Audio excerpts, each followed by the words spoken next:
Life often took bizarre forms throughout our planet's existence.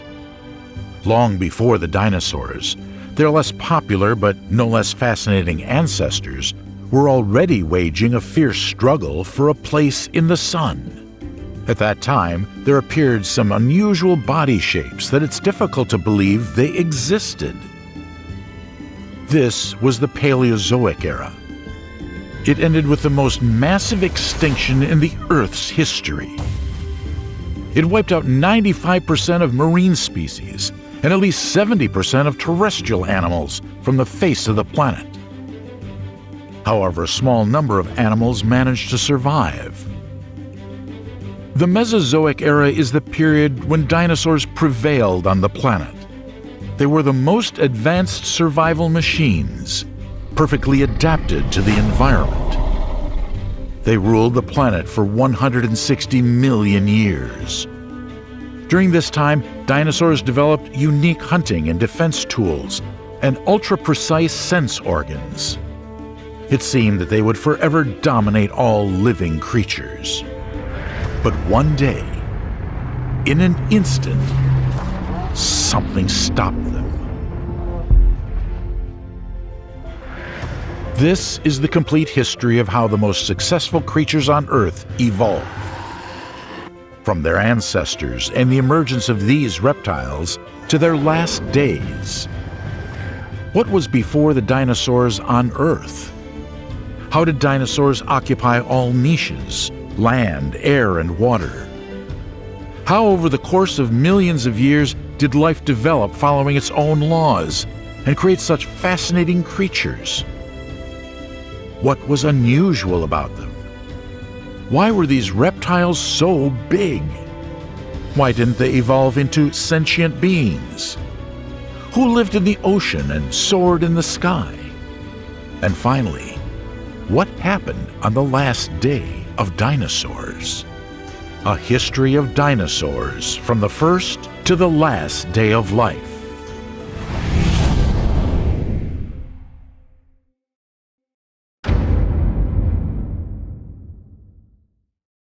The supercontinent Pangaea has changed the climate, flora, and fauna.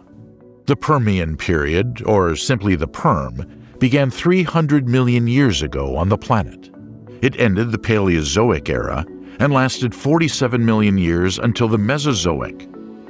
During that time, two continents, Laurasia and Gondwana, formed a supercontinent, Pangaea, with the Panthalis megaocean washing its shores.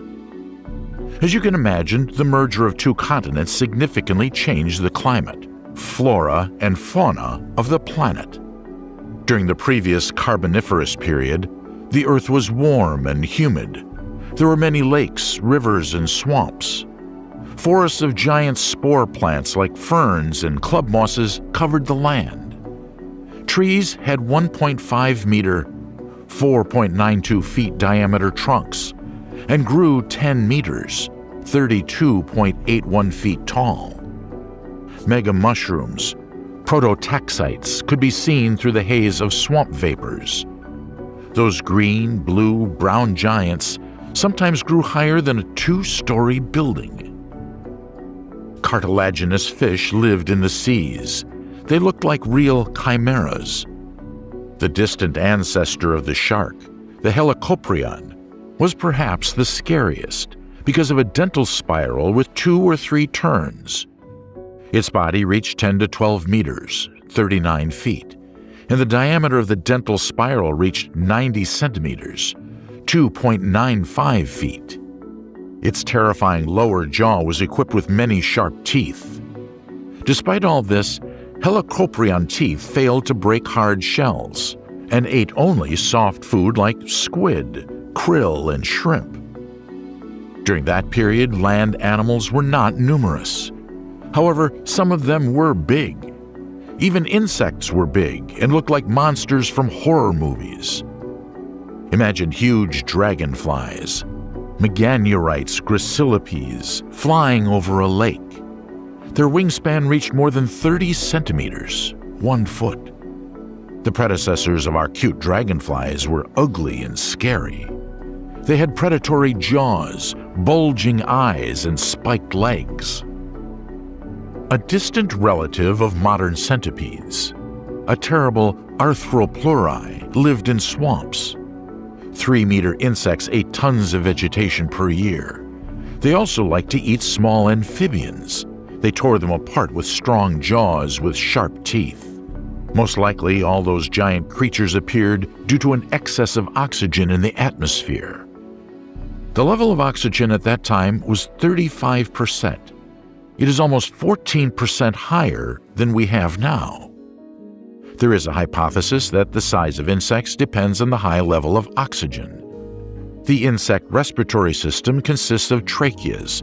Those are tubes that supply oxygen to various organs. Because of those tubes, insects can't grow bigger now. Remember, the bigger the insect, the longer its windpipes. At the current oxygen level in the atmosphere, no oxygen will reach the organs during the inhale. Only if the concentration of O2 were higher, the long trachea would deliver oxygen to the body organs. That is why insects reached incredible sizes during the Carboniferous period. If in the future, for some reason, the oxygen level goes up, let's say up to 40%, the insects again would turn into huge monsters. The scientists calculated that dragonflies would reach the size of a small aircraft, the beetles the size of a small tank. The oxygen level also affects the size of animals, but to a lesser degree. Science does not offer an exact explanation why. One of the hypotheses says that higher oxygen levels allow big animals to get more oxygen to the muscles. In addition, higher O2 is good for the development and rapid growth of embryos and eggs. With the onset of the Permian period, the amount of oxygen in the air decreased. That's why large insects and other species lost the size-based advantage and got smaller. This evolutionary change did not happen overnight, but took millions of years. The formation of the supercontinent Pangaea significantly changed the climate. The climate during the Carboniferous period was pretty much the same all over the planet. Now it got colder and had several zones. The southern part of Pangaea, including modern India, Australia, and South America, was under ice. Snowcap covered the pole. Also, there were hot, rainless deserts inside Pangaea. There have never been more deserts on Earth than in those days. The coastlines had moderate temperatures and humidity because of the ocean. In general, the Perm climate was more like ours than Carboniferous or Mesozoic. Climate changes destroyed old flora and fauna.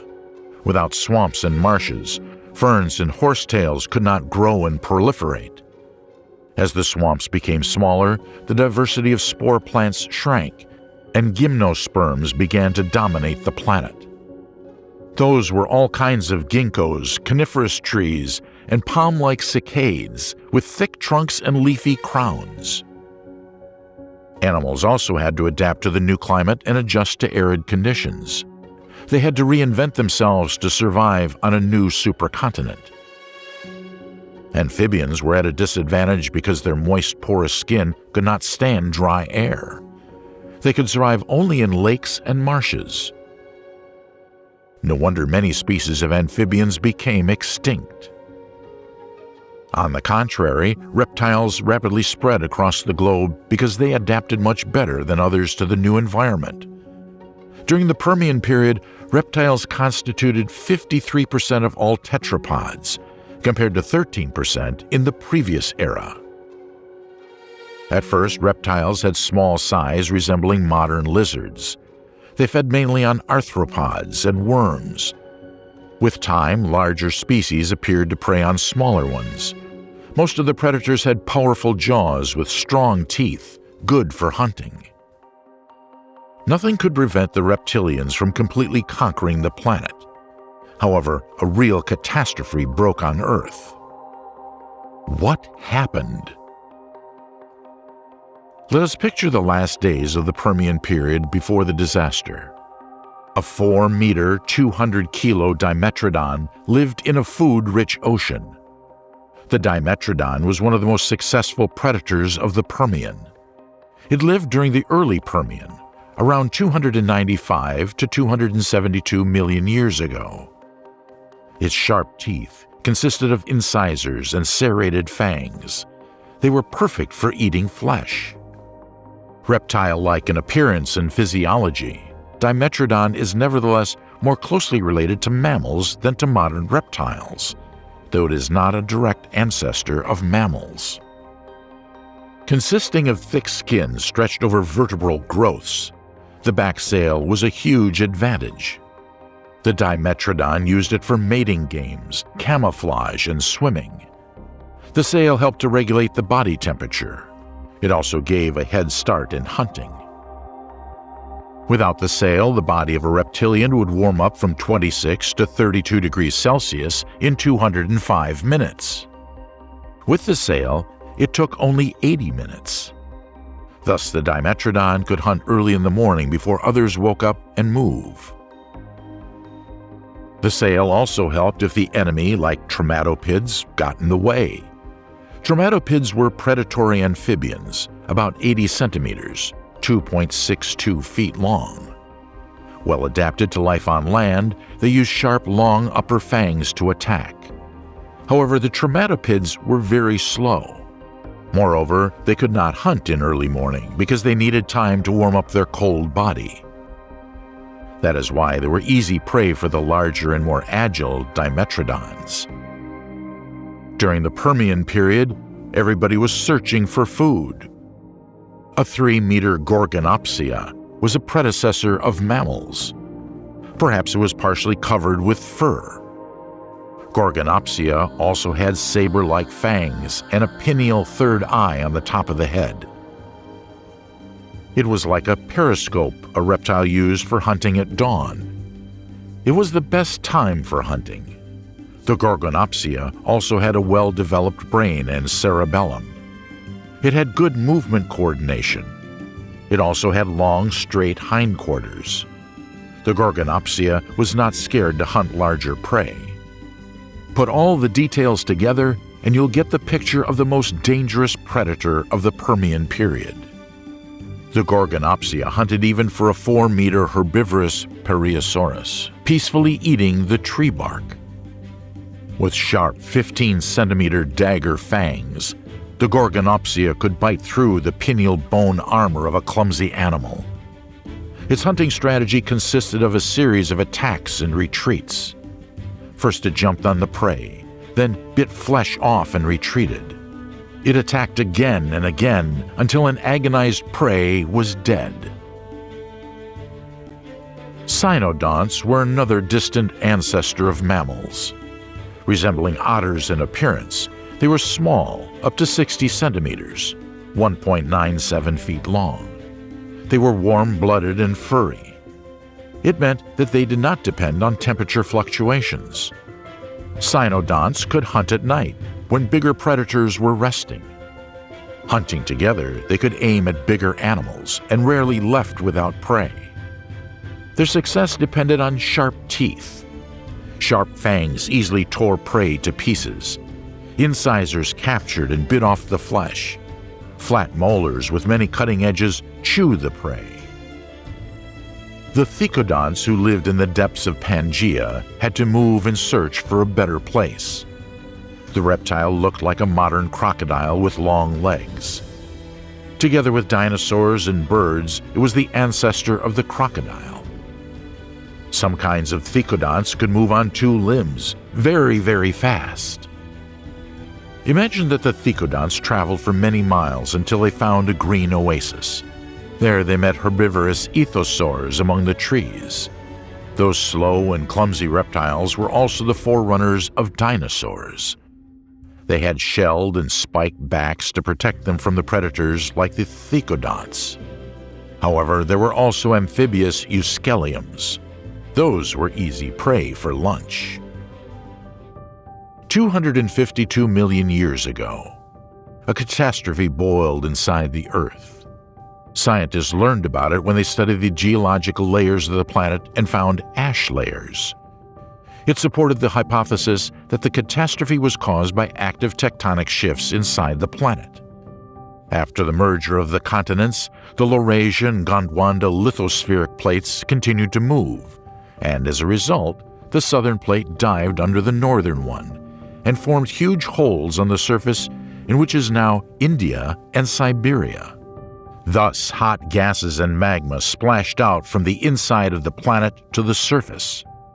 Hot, floating lava eliminated everything standing in its way. When magma reached the surface, its temperature was 1,000 to 1,200 degrees Celsius. It is 4 to 5 times hotter than a baking oven. What would happen to the cynodont caught in the middle of the magma river? Right, they were burnt to ashes in seconds. Eruptions set the planet on fire that spread so fast that no creature could escape. Magma eruptions and earthquakes caused tsunamis.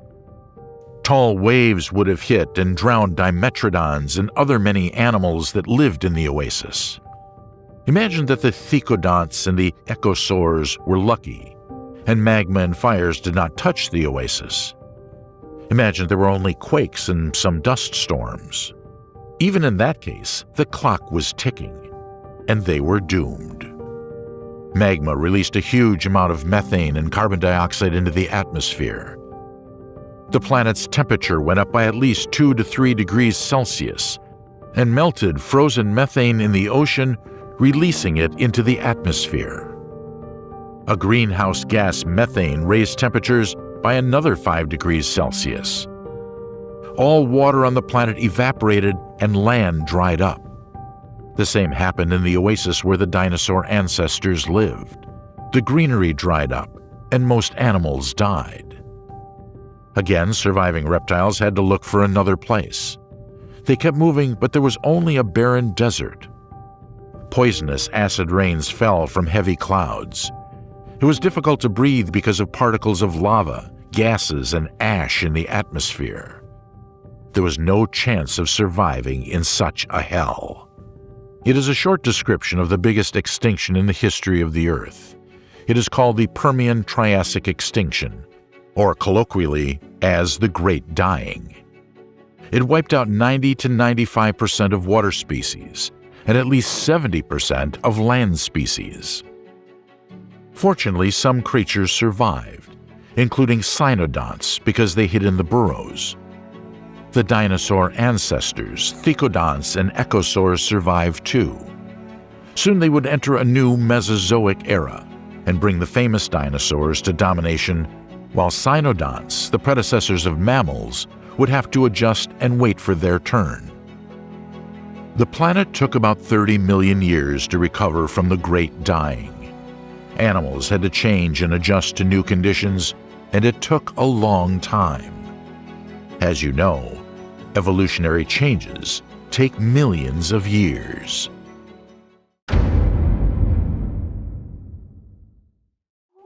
It took nature over 30 million years to recover from the largest biospheric catastrophe on the planet, called the Great Permian-Triassic extinction.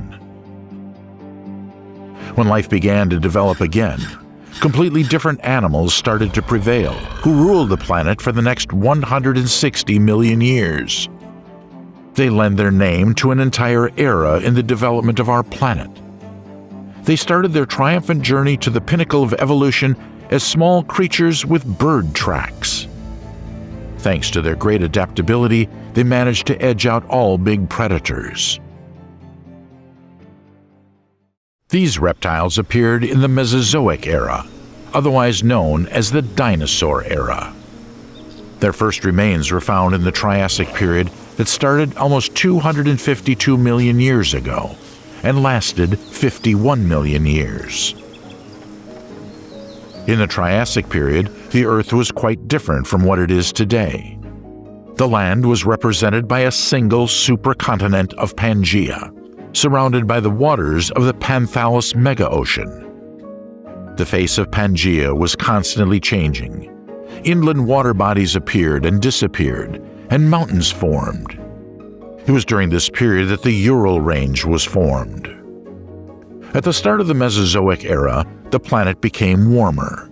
The temperature probably rose due to the large amount of carbon dioxide that formed as a result of numerous volcanic eruptions caused by tectonic plate movement. Calculations proved that 100,000 gigatons of CO2 were emitted into the atmosphere in that period. It's a well-known fact that this gas creates a greenhouse effect. The solar rays enter the Earth's atmosphere and reach the surface as short-frequency waves. The planet heats up and begins to emit longer wavelengths of heat radiation. Some of them must go into space. But greenhouse gases don't let waves of this wavelength slip away, especially CO2. As a result, this makes the planet's temperature rise. During the Triassic period, the snow caps at the poles melted due to global warming. The climate has become less zonal, making it more homogeneous throughout the whole Pangaea. The rainy season lasted only 3 months a year. 9 months of drought followed. Then the water bodies became shallow and evaporated, drying up almost all vegetation. The supercontinent was covered mostly by barren deserts. It was very difficult for life to recover after the mass extinction under such conditions. Life continued to evolve mainly on the banks of water bodies and nearby. The plants in these green oases have changed a lot. Droughts have completely destroyed tree-like club moss and many spore fern species. The coniferous trees of the Permian period also disappeared and were quickly replaced by new plant species that were more adapted to dry habitats. Thuja and Araucaria emerged and have survived to this day. Some conifers of that time were herbs without hardwood stems. This allowed the plants to recover faster with the onset of the rainy season. Also, cicades, ginkgo, and other gymnosperms, similar to modern palm trees, began to spread throughout the supercontinent. However, seed ferns continued to dominate. Many insects flew and crawled among these plants. Crickets, beetles, exotic cockroaches with large furry paws preferred to suck plant sap or feed on pollen. But predatory insect larvae often devoured their own kind. For example, gluttonous baby snout beetles waited for prey in cicade cones. Dragonflies were flying over water bodies catching insects. And 40-centimeter mesotitanids with serrated sickle-shaped paws have gone as far as hunting small amphibians. Sharks and bony fish were fighting for prey in the open sea. Over time, they developed jaws that could easily crush crab shells and seashells. But ray-finned fish wasn't lagging behind. Like the modern pike, these predators were over 1 meter long. The newly emerged aquatic reptiles called nothosaurs were the largest hunters of the Triassic seas. Similar to giant dinosaurs, nothosaurs fished with their sharp teeth. They swam very fast and could catch up with any prey. The number of amphibians that once dominated other animals on land continued to decline, even though some species were still quite numerous. Labyrinthodonts lived in swamps, lakes, and rivers across all continents. They resembled both frogs and crocodiles, and had horizontal hips and shoulders. Their length ranged from half a meter, 1.64 feet, to 5 meters, 16.4 feet. Labyrinthodonts were carnivores who preyed on their relatives and small fish using ambush tactics. These gray-green animals blended perfectly with the environment, waiting for hours with their mouths wide open. Their jaws would slam shut whenever someone came close enough for them to reach, and crush the prey with the formidable teeth. Labyrinthodonts defended themselves from enemies with the firm shelled bone plates covering their entire bodies. As in the Permian period, numerous reptiles dominated the planet. However, they changed a lot during the Triassic period. The most advanced forms of reptiles weren't affected by the Great Extinction. The distant ancestors of mammals, called cynodonts, were among those animals. These small creatures weren't bigger than a weasel or, more rarely, a large dog. They literally had to survive under the feet of large predators. But cynodonts knew how to dig deep burrows and often lived in pairs, caring for their young. It is hypothesized that some of them had already fed milk to their offspring. Some of these animals might have been marsupials and carried their young on them. Moreover, furry, warm-blooded cynodonts didn't need to warm up in the morning. They could easily hunt at night when large predators were asleep. Having adapted to the new conditions, these reptiles spread across the whole planet. And the super predators were mostly represented by crocodiles, or rather their 8-meter crocodilomorph ancestors. These reptiles' huge teeth, ferocity, and strength terrified the animals of the Triassic world. One particular species of crocodilomorphs was given a no less terrifying name: the Carolina butcher, or Carnifex carolonensis. Visually, this 3-meter predator resembled a large crocodile. However, it preferred to live on land rather than in water, and could quickly run on its hind legs. The ancestors of modern crocodiles had extremely sharp teeth that could bite through thick reptilian shells. Finally, the first dinosaurs emerged in the middle of the Triassic period. Paleontologists find their bones all over the world, predominantly in modern Argentina. At first, these reptiles weren't giants, but they grew larger over time. But what helped dinosaurs to survive in the world of predators of the Triassic and evolve so quickly? First of all, many of them were bipedal. Interestingly, the reptiles stepped on their toes, just like birds, and not on their heels, like us. This is why the traces of these small animals resemble heron tracks. Dinosaurs' legs were under their abdomen, as opposed to on either side of the body like in crocodiles, for example. Because of this, these reptiles could quickly catch up with the prey or run away from the predator. In addition, dinosaurs were inertial homeotherms, meaning that their body warmed up a lot during the day, but it didn't cool down during the night thanks to their fast metabolism. And some species have really become warm-blooded. This feature allowed them to remain active around the clock. Thus, the reptiles got a head start in obtaining food. It has also been found that dinosaurs had sedentary breathing. This process occurred due to air sacs, which were special lung growths. Dinosaurs received oxygen from the atmosphere during inhalation, and from oxygen bags during exhalation. Such a respiratory system turned out to be indispensable in the oxygen-poor Triassic period. Initially, the concentration of O2 in the atmosphere was 10 to 15%. At the end of the Triassic, the figure jumped to about 19%, but this still wasn't enough. To put this into perspective, oxygen makes up just over 21% of the current atmosphere. And in the Carboniferous period, it rose to 35%. It's also important that dinosaur skin is scaly and water repellent. It protected animals from both moisture loss and predators. Finally, dinosaur eggs were thick-shelled.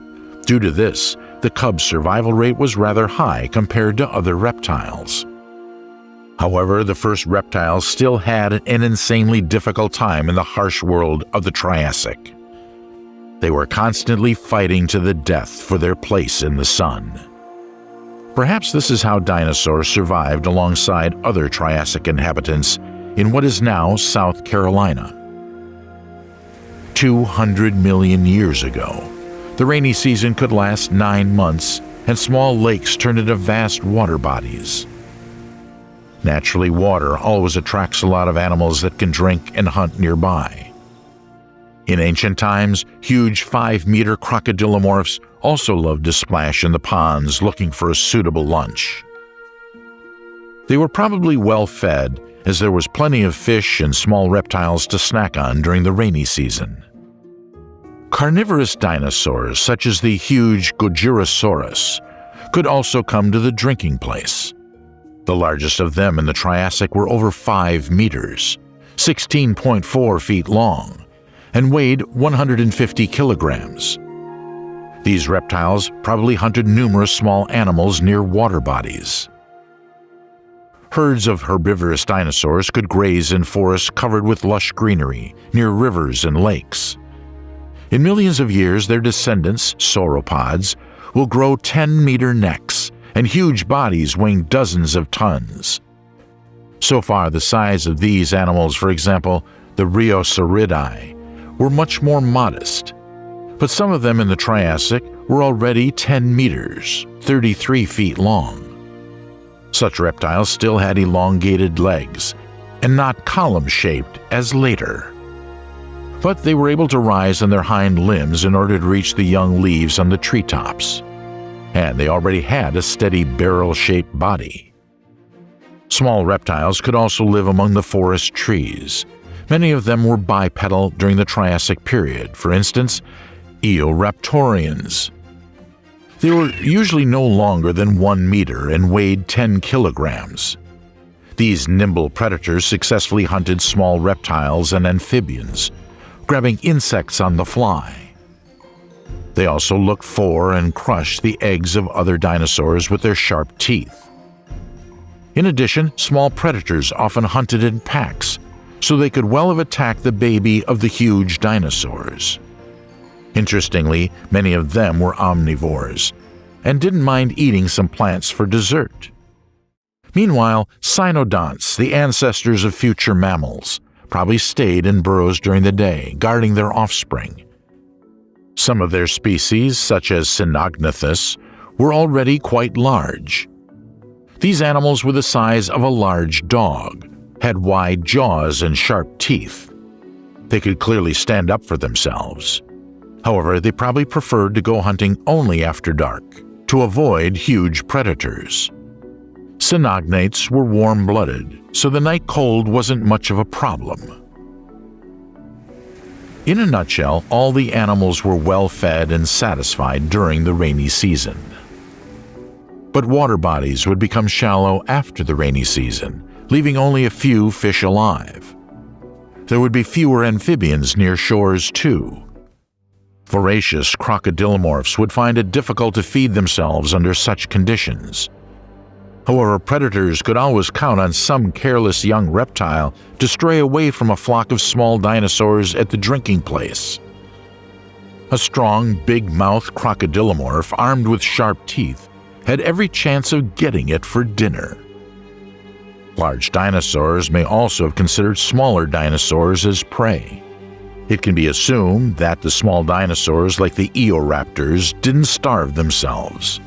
After all, a lot of amphibians and insects could be found near the water bodies. Herds of huge herbivorous dinosaurs must have had a particularly difficult time. Tree-like plants would dry up completely during the rainless season. The lack of resources may have forced giants like Rheocosaurs to migrate in search of remaining forests. Moreover, they had a great chance to successfully make long transitions. Spikes and plates on animal skin protected their body from moisture loss. Perhaps when the drought became completely unbearable, large predators began to hunt each other. If a crocodilomorph and a large predatory dinosaur had a fight, the latter would surely win. According to paleontologists, ancient reptiles were more mobile than crocodilomorphs. In addition, they often ate carrion in the forests. Smaller predators would probably get some leftovers after the bloody feasts of those at the top of the food chain. With the onset of the rainy season, the animals that survived the drought, predominantly dinosaurs, returned to normal life near lakes and rivers. They went about their business foraging and laying eggs. This is how the dinosaurs became stronger on the planet. But it was most likely another global catastrophe that made them thrive. The Triassic-Jurassic extinction occurred 169 million years ago. Scientists don't have a single hypothesis on what caused it, Perhaps volcanoes contributed to dinosaurs thriving. The breakup of the Pangaea supercontinent led to intense volcanic eruptions. Numerous eruptions have caused huge amounts of carbon dioxide to be dumped into the atmosphere. It created a greenhouse effect and a dramatic climate change, and such changes are usually followed by ecosystem collapse. However, the cause of extinction may not have been connected to a global catastrophe. Some scientists believe it could be caused by cooling on the planet in the late Triassic. Polar and high mountain ice caps appeared that cooled the Earth even more. This led to the Ice Age and significant freezing of the ocean. Such a sharp change in climate caused another global extinction. It's also believed that a huge asteroid collided with our planet, leading to a disaster. However, the crater from the impact hasn't been found. However, over millions of years, it could have been wiped out by the ocean. In any case, about 50% of land animals died at the end of the Triassic. Many ecological niches became free after that. Dinosaurs were able to take them, further reinforcing their positions in the evolutionary landscape of the Earth.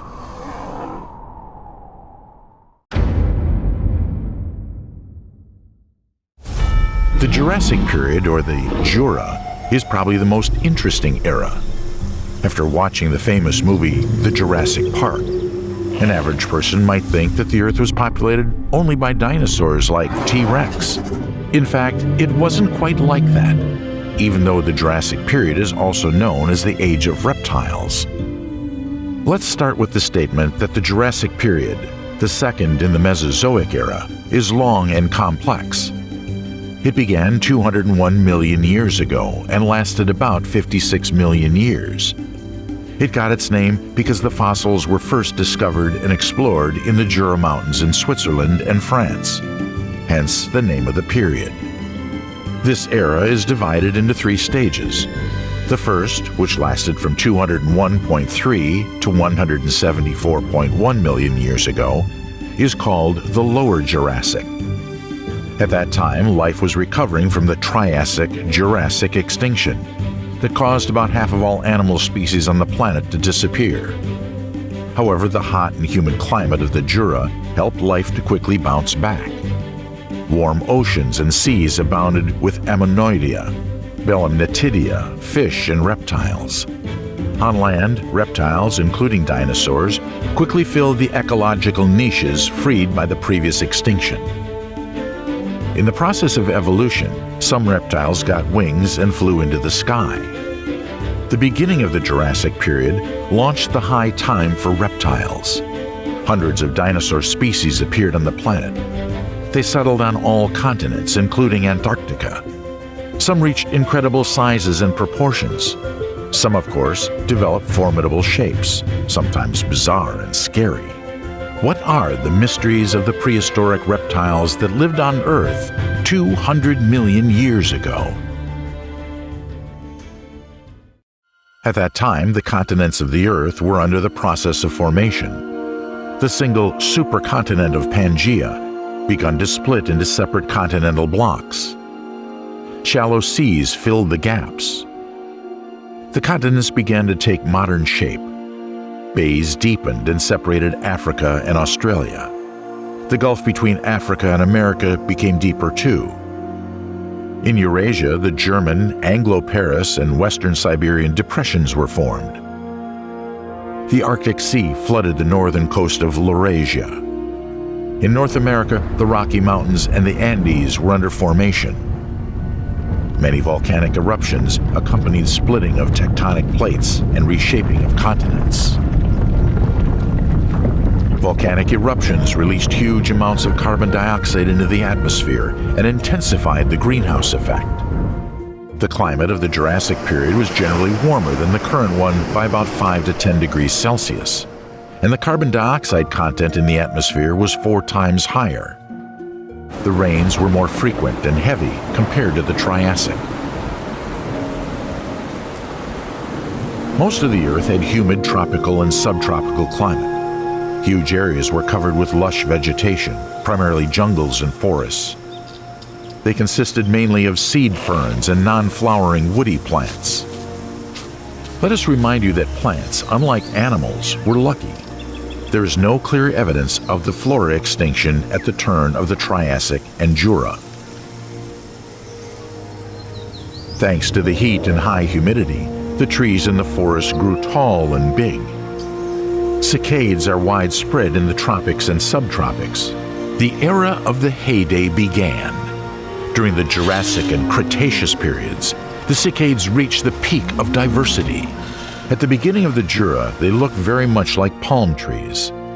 Its size puzzled even the famous botanist Carl Linnaeus and caused him to make mistake. In his classification system, the scientist placed cicades in the palm section. Tall ginkgo trees grew in areas with a temperate climate. Ginkgo crowns look like oaks, but the leaves are small and fan-shaped. It is a pity that only one kind of ginkgo tree survived till today. It is Ginkgo biloba. The cicades and ginkgos coexisted with prehistoric conifers. Those trees look like modern yews, pines, and cypresses. During the late Triassic and early Jura, conifers changed rapidly and reached great diversity. During the early Jurassic, the mid-latitude flora of East Asia was dominated by the extinct conifer Podosamites, which do not appear to be closely related to any existing conifer family. Its needles were broad, more like leaves, and the tree itself was deciduous. Modern conifers are mostly evergreen, with deciduous being the exception. The lush vegetation sustained the unprecedented flourishing of life, with insects doing especially great. They were lucky. Apparently, there was no extinction of insects at the turn of the Triassic and Jura. Therefore, the forests, fields, and banks of the early Jura rivers were buzzing with all kinds of insects. Imagine predatory dragonflies flying over the water in search of prey, herbivorous beetles swarming in the thickets of plants, and arachnids like spiders and scorpions waiting for their prey. At the turn of the Triassic and Jura, the first butterflies appeared. However, by appearance, they were a pale shadow of colorful, beautiful butterflies we admire in our time. At the same time, some creatures fluttered through the Jurassic forests that looked like modern butterflies, but in fact, they were not. What is it, and how can it be explained? Well, the explanation is an amazing phenomenon: convergent evolution. The creatures that looked like butterflies in the early Jurassic, fluttered like butterflies, and even pollinated plants like butterflies, were actually Calligrammatidae. They belong to a different family of insects, and their closest modern relatives are lacewings. In the Jurassic, Calligrammatidae, of course, could not pollinate flowers, since the flowers almost did not exist in nature. They just appeared, were small and technically unsuited for insects. However, let us remind you that coniferous seed plants had cones with long tubes of nectar and pollen. They attracted the pseudo-butterflies of the Jurassic period. Thus, Calligrammatidae and butterflies are one of the many examples of convergent evolution. In evolutionary biology, convergent evolution is defined as the process whereby distantly related organisms independently evolve similar traits to adapt to similar necessities. That is why different unrelated animals can have a striking resemblance but live in different eras and on continents. For example, tenrecs are a striking example of convergent evolution. From a single colonizing ancestor, tenrecs have evolved into incredible diverse species which resemble moles, shrews, hedgehogs, and even otters. Have a look and find 10 differences. It's not an easy task because tenrecs and hedgehogs are similar, like siblings. In fact, they belong to very distant branches of the genetic tree. One can say that tenrec has more biologically in common with an elephant than with a hedgehog. If you dig deeper, It turns out that indeed they have only an external resemblance. Talking about our Jurassic pseudo-butterflies, we can say that they were strikingly similar to real Lepidoptera. Broad wings, scales, feeding, camouflage. Everything is like that of Lepidoptera. But these are completely different species. Numerous examples of convergent evolution enable us to conclude that evolution takes the shortest, optimal path. And it means that on some fantastic exoplanet with Earth-like conditions, perhaps we would have met strange but rather recognizable life forms. Amphibians at that time were yielding to reptiles. Many species died out.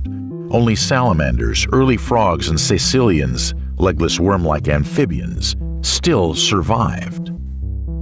Among the large species, there were still a few brachiopods, which often grew up to 3 meters in length.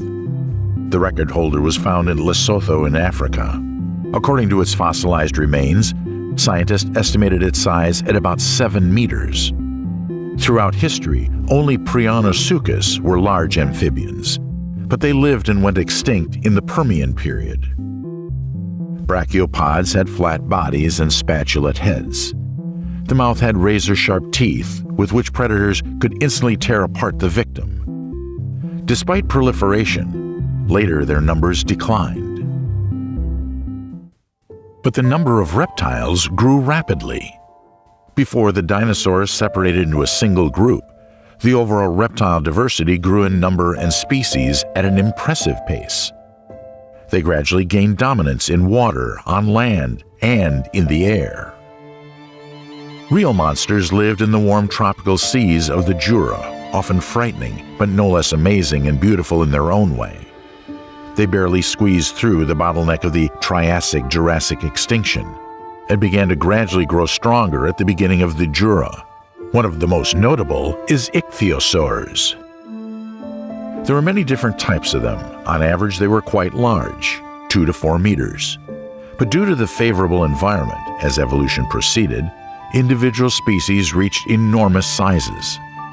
The largest known to science, Shonosaurus, grew up to 15 meters. The champion among Shonosaurus is Shastasaurus, boasting up to 21 meters length. Some species of ichthyosaurs looked rather strange. The body is exactly like that of a shark, but the head of a gharial crocodile, with a long, narrow snout. It could be called a bad joke of nature, like a modern platypus.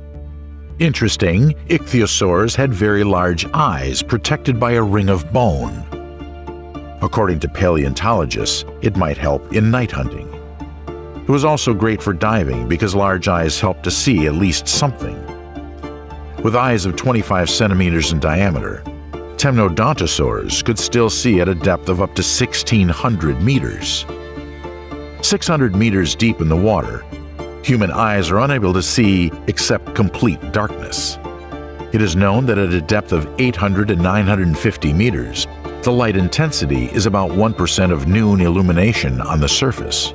It is interesting to know that ichthyosaurs are viviparous and warm-blooded. It may seem counterintuitive since we're used to the fact that reptiles, crocodiles, snakes, lay eggs. To lay eggs, reptiles need land. Even sea turtles come ashore to lay their eggs. As for ichthyosaurs, they breathe air, and their native element was water. When reptiles got wings back in the Triassic period, Pterosaurus appeared. At the beginning of the Jura, they were still recovering from the mass extinction of species, and the Rhamphorhynchidae family was more or less noticeable. They ate mainly fish. The reptiles reached great diversity on land. Prehistoric turtles in general were similar to modern ones. The land was dominated, of course, by dinosaurs. Paleontologists identified over 900 different genera and over 1,000 species of non-avian dinosaurs alone. In the early Jura, they quickly occupied the free niches after extinction. It is a stereotype that all dinosaurs were huge. In fact, they had different sizes. Some did not exceed the size of chickens, and some grew into huge monsters. Most dinosaurs were carnivorous and hunted for prey. Some dinosaurs were herbivorous. They slowly stomped through the forest, shaking the ground and nibbling at all the vegetation. At the beginning of the Jurassic, about 82.7 to 74.1 million years ago, interesting dinosaurs lived on the territory of modern Zimbabwe. Volcanodons. Discovered in 1969 on a small island in the Kariba Reservoir in Zimbabwe, it was regarded as the earliest known sauropod for decades, and it is still one of the most primitive sauropods that has been discovered. As a quadrupedal, ground-dwelling herbivore, Volcanodon already showed the typical sauropod body plan with column-like legs and a long neck and tail. It is one of the very first dinosaurs found on Zimbabwean soil. The Latin name Volcanodon literally means tooth of the volcano. The fossils were found in a small sandstone between two solidified lava flows. This was enough to get a specific name. Based on the nature of the rock in which the fossils of Volcanodon were found, its habitat, the Patoka Formation, was a hot, sandy desert. Not the most favorable place for life, but still there were islands of vegetation, a few rivers, and even rarer oases. The length of the Volcanodon reached 6.5 meters. Height was up to 2.5 meters. It weighed up to 2.5 tons. Some researchers are more generous with estimates and say it was up to 11 meters in length and up to 3.5 tons in weight. This herbivorous dinosaur moved on 4 legs, but it could rise on 2 legs, for example, to eat branches. Volcanodon, with its relatively small size and ability to move quickly, could well feed itself even in the desert. Due to the sparse vegetation, the Volcanodons were not fussy about the menu. And like any other natural vegetarian in the entire history of evolution, Volcanodon itself often became food for the predatory reptiles of that time. Evidence of this was already received at the time of the first discovery of the remains of Volcanodon. And it all started with a curious riddle that became a puzzle. South African paleontologist Michael Rott discovered several teeth near the pelvic Volcanodon remains. However, the head and neck were not found. The shape of the teeth was rather strange, more characteristic of predators. According to the scientists, the dying Volcanodon could bend over in agony, so that the head was at the level of the pelvis, hence the discovered teeth. Another fact in favor of the theory: a similar pose is sometimes found among dinosaur fossils. Because of such unusual teeth in a herbivorous dinosaur, the researcher mentioned it in the name of the genus. If everything is confirmed, Volcanodon would be considered omnivorous, like modern bears. However, in 1985, another researcher, Michael Cooper, proved that the teeth probably belonged to an unknown theropod, a dinosaur. Most likely, the predator attacked the Volcanodon, but not entirely successfully, so it even broke a couple of teeth on it. But this attack was still fatal to the victim. This is how Volcanodon, ironically and scientifically, got its name in honor of the teeth of its own killer. The killer of that same Volcanodon has never been identified. It could well be the predatory theropod Dilophosaurus, if we conclude that those two genera intersected in space and time. But in order to see the incredible Dilophosaurus, we need to go back in time to another continent, Laurasia, where at that time the outlines of the future continent of North America were already formed. Dilophosaurus lived in what is now Arizona in the United States, between 199.3 and 190.8 million years ago. It was an effective predator, fast and incredibly agile. It hunted for herbivorous dinosaurs. The Latin name Dilophosaurus comes from the Greek words for two-crested lizard. It was based on an unusual bone formation on the skull with 2 flat semicircular ridges. It was a decorative organ playing a role in mating games. The closest modern example is the combs of basilisks and iguanas. A red comb of a rooster belongs to the phenomenon of the same nature. The body length of Dilophosaurus reached 7 meters, height up to 2 meters. It weighed up to 400 kilograms. At the beginning of the Jurassic period, these are very impressive dimensions for a predator. Dilophosaurus was the largest predator at the time. In this sense, scientists sometimes refer to it as an early Jurassian T-Rex. As an adult, it was a threat to almost any local animal. However, the Ceratosaurus or Scelidosaurs, who lived at the same time in the territory of Arizona, could be hunted by Dilophosaurus only in pairs or even in groups. The former two were herbivorous, but they could fight back. In any case, this early Jurassic theropod occupied the top of the food pyramid. Judging by the narrow jaws and long teeth, it preferred to hunt relatively small animals, taking advantage of its size and strength. High speed and flexibility allowed to catch even very tiny and fast dinosaurs, such as Scutellosaurus.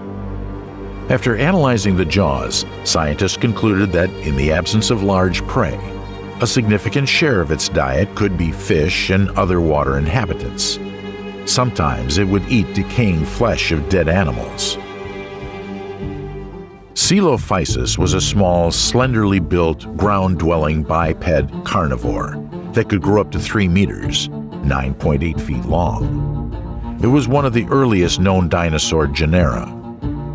The name Coelophysis comes from 2 Greek words that mean hollow form. The reason for this is simple. Thanks to the hollow bones of the limbs, Coelophysis had an extremely light skeleton. Coelophysis lived in late Triassic and early Jurassic about 208.5 to 109.8 million years ago. According to other estimates, Coelophysis proliferated during a relatively short period, from 228 to 200 million years ago. These reptiles were common in North America, especially in the New Mexico region, as well as in South Africa and Zimbabwe. This slender, squat predator looked small compared to Dilophosaurus. The body length of the Coelophysis reached 3 meters, height up to 1 meter, and weight up to 30 kilograms. The teeth of the Coelophysis are typical of carnivorous dinosaurs. Blade-like, curved backwards, sharp with small serrations on both the anterior and posterior edges. Although it was carnivorous, they followed a different hunting strategy than large dinosaurs of the Jurassic period. Representatives of the genus hunted large prey in flocks. The North American valleys in the late Triassic and early Jurassic were mostly deserts. However, there were green oases on the uplands, mountains, hills. On these plateaus or in the mountain forests, flocks of predatory Coelophysis tracked down their prey. Presumably they used special shouts, alerts in their language. It is possible that the Coelophysis developed some primitive tactics and could hunt down a large herbivorous dinosaur. They surrounded the prey and attacked together. Most likely its diet consisted of smaller animals, reptiles, and lizards. Their fossils were often found along with the skeletons of Coelophysis. By the way, here's a curious fact. For a long time, until the early 2000s, Coelophyses were considered cannibals. It was indicated by the remains found at the Ghost Ranch in New Mexico. There, cubs of its own species were found in the stomach of the prehistoric adult Coelophysis. However, later it turned out that the find was misidentified. Later, the cubs were classified as Hesperocicus, the usual prey for the Coelophysis. In general, it is one of the most studied Triassic-Jurassic theropods, all thanks to the many remains found, including several complete skeletons. The Ghost Ranch has a spooky reputation because there is a cemetery of Coelophysis skeletons. What happened there is not entirely clear. while Coelophysis is among the most notable fossils found at Ghost Ranch. The site is rich with examples of many different species of dinosaurs and crocodilians. An even smaller but remarkable dinosaur in the early Jura. The name suggests the African country of Lesotho. Indeed, the first remains of this microsaur were discovered in the high African country of Lesotho.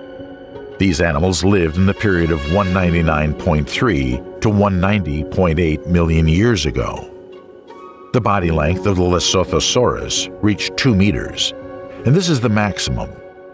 Estimates of height vary greatly, from 40 centimeters to 1 meter and even more.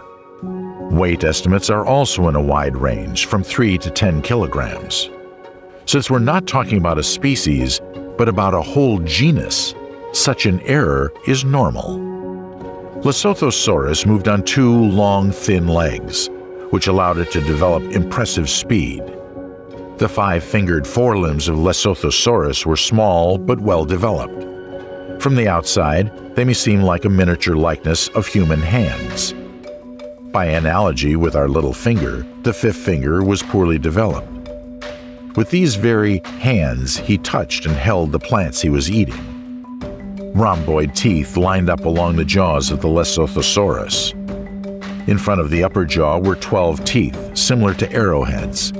This light structure of the teeth is not very suitable for grinding hard food, but it is quite suitable for cutting soft stems or leaves. The body of the Lesothosaurus was elongated and light, somewhat reminiscent of archosaurs, which barely stood on 2 legs. A thin, long tail was important for balancing when moving quickly. In general, because of the short skull and elongated body, the Lesothosaurus was somewhat reminiscent of a bipedal lizard that decided to get up on 2 legs and run. This, in fact, can be done by some modern reptiles. Lesothosaurus was a very fast and nimble animal. At the slightest sign of danger, turned on its legs. Did he have enemies? Of course, at least the same Coelophyses. When we mention small living creatures as typical prey of Coelophysis, Lesothosaurus fits into this category. The long-legged Coelophysis could easily keep up with the Lesothosaurus. The latter did not have any means of protection. No serious claws, no armor, no fangs, like Lycorine. What is Lycorine? Finally, a very miniature dinosaur, which is difficult to call a dinosaur, but still very interesting, at least because it puzzled paleontologists with a lot of mysteries. Its very name symbolizes. Lycorinus means wolf face. Fangs were found on the remains of the jaw, although the rest of the teeth testified to herbivory. Lycorinus lived in the early Jurassic period, about 199.6 to 196.5 million years ago, in the territory of the modern Republic of South Africa. The body length of Lycorine reached 1.2 meters. Height up to 50 centimeters. He weighed up to 10 kilograms. The Lycorine moved on 2 limbs, which is also characteristic of its relative Heterodontosaurus. Lycorinus had strong, light legs and a long tail for improved balance. Well-developed upper limbs served as convenient manipulators when eating plant foods. In front of the teardrop-shaped head, behind the hard, beak-like end, there were large, sharp fangs. Because of this, he was first mistaken for a descendant of the animal-toothed lizard of the cynodont suborder. Judging by the jaw, the diet of this gourmet dinosaur included everything in a row, both succulent stalks of ferns and horsetails, and more solid food, the roots and bark of trees. When the predators attacked the Lycorinus, they risked being bitten hard. But of course, only camouflage and quick feet could save Lycorinus from hungry predators. Finally, we want to remind you that not all dinosaurs were giants. Many were something in between a chicken and a lizard. For example, a Lesothosaurus, plus it took 100 million years before the appearance of real giants. We already know about large predatory monster Dilophosaurus, To see other amazing large herbivores, we'll go to the southeastern part of the Laurasia continent, the lands of modern China. Here on the territory of the current province of Yunnan, in the period 201.3 to 168.3 million years ago, monsters roamed, named after the place where the remains were found, Dinosaurs. The body length of Unanosaurus reached 13 meters, height up to 4.3 meters. It weighed up to 3 tons. This is incomparably small compared to the giants of the later periods with their tens of tons of weight. But for the early Jura, it is already something. Unanosaurus moved mainly on 4 legs, but spent a significant part of the time on 2, so he could reach the chosen branches on the trees or threateningly expose his forelimbs when a predator approached. These peculiar hands of his were quite large, and, like the legs, were equipped with impressive claws. At the end of the long neck of Unanosaurus was a small, elongated head. Particularly noteworthy are the spoon-shaped teeth, of which there were more than 60 in the jaws. When the jaws were compressed, they were located close to each other. Therefore, they were self-sharpening. This feature is not found in prosauropods like Unanosaurus, but appears in later sauropods like Brachiosaurus. Thus, animals that lived at different times and are not close relatives have a common feature. We again see an example of convergent evolution. If scientists found only the teeth of Unanosaurus, then by its shape, they could mistakenly classify it as a sauropod. Herbivorous unanosaurs move from one natural pasture to another, not being particularly picky in their food.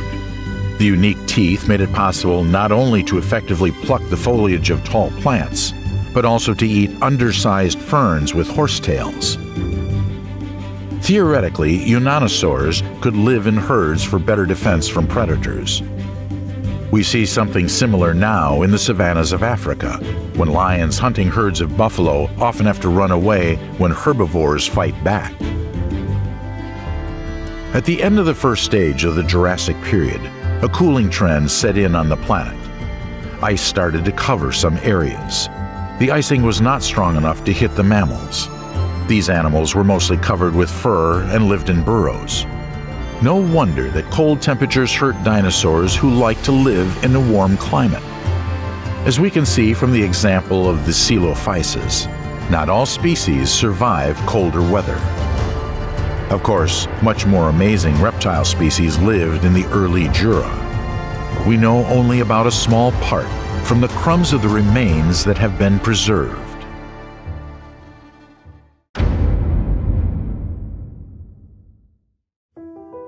The mid-Jurassic period is dated from 174.1 million to 163.5 million years ago. Back then, the supercontinent Pangaea began to separate into Laurasia and Gondwana. Numerous earthquakes accompanied the continental split. This transformed the way the planet looked. The Cimmerian tectonic plate on the south coast completely blocked the Tethys Sea, making it inland. And the plate movements in the western North America coast have formed the Rocky Mountains. The Atlantic Ocean emerged as a result of tectonic shifts, which washed the supercontinent that hadn't yet split into 2 parts. Not only has the way the planet looked, but its climate has also changed. At the end of the first stage of the Jurassic period, the Earth got colder. Some areas became covered with ice. However, scientists doubt that this temperature drop caused the formation of massive polar ice caps. High summer temperatures most likely melted the snow and prevented it from accumulating in one place. Although individual small glaciers could have formed on the mountaintops. As for the temperature of the ocean, researchers are almost unanimous. During the Middle Jurassic, unlike the land, the ocean warmed up by about 8 degrees Celsius higher than now. Due to the rather warm and humid climate, lush vegetation covered most of the land in winter and summer. In the southern belt, groves of palm-like cycases and tree ferns spread. Some of these fern species have survived to this day. Near the poles, coniferous trees dominated the forest. They were the predecessors of modern cypresses, cedars, and yews. The polar climate, with hot summers and cold, sometimes snowy winters, was quite suitable for these plants. In other parts of the planet, non-flowering plants such as ginkgo and cicuses prevailed in the mixed forests. Male cones of these trees bore pollen that was carried by the wind over great distances. This allowed the plants to effectively pollinate the female cones and spread across the planet. Forest-free areas were filled with thickets of herbaceous ferns and club mosses. The lush vegetation and warm climate facilitated the development of all living beings. And this is exactly why Middle Jurassic is considered one of the key periods in terrestrial life evolution. Numerous flies and dragonflies flew in the forests and on the banks of water bodies, while beetles looked for something on the ground. One could already hear the trills of the archaeobolus crickets in the dense thickets. In 2021, scientists from China, the US, and the UK reproduced their sound based on well-preserved fossils from the Jilangshan Formation in China. The experiment was conducted using a resonant mechanism tuned to a frequency of 6.4 kilohertz.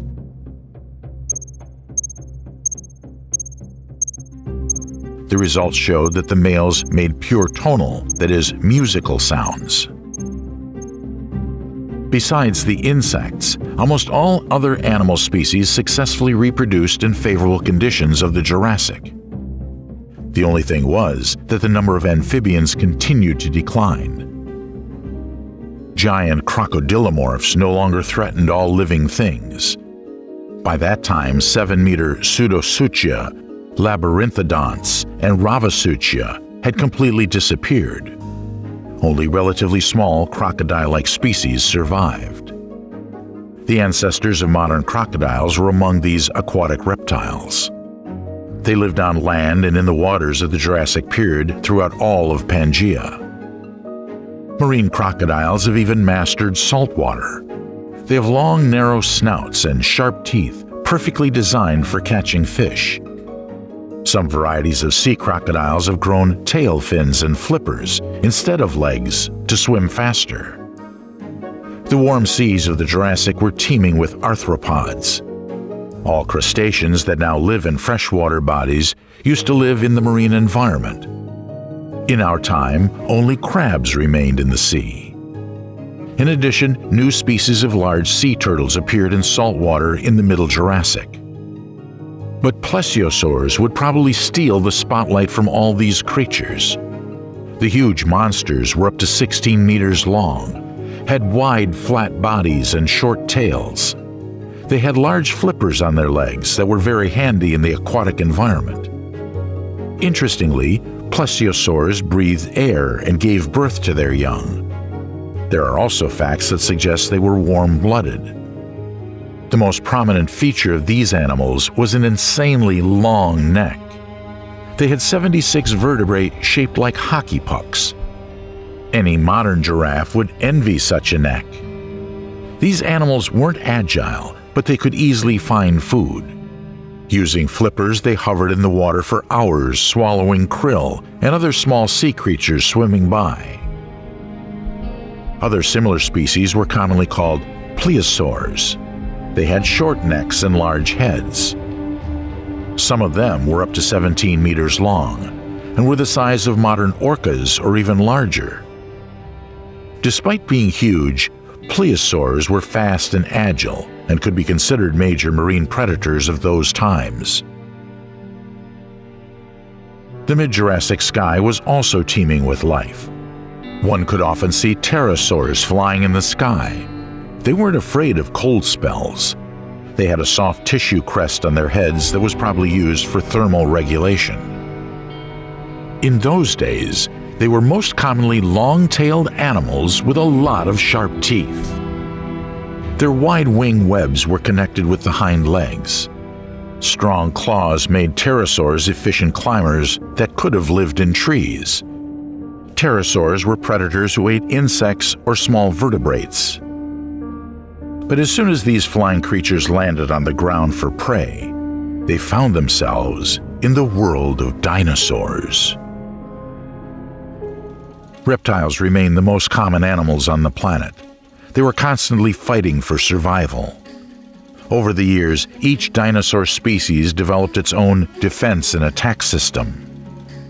Megalosaurus can be considered one of the largest and undoubtedly dangerous predator of those times.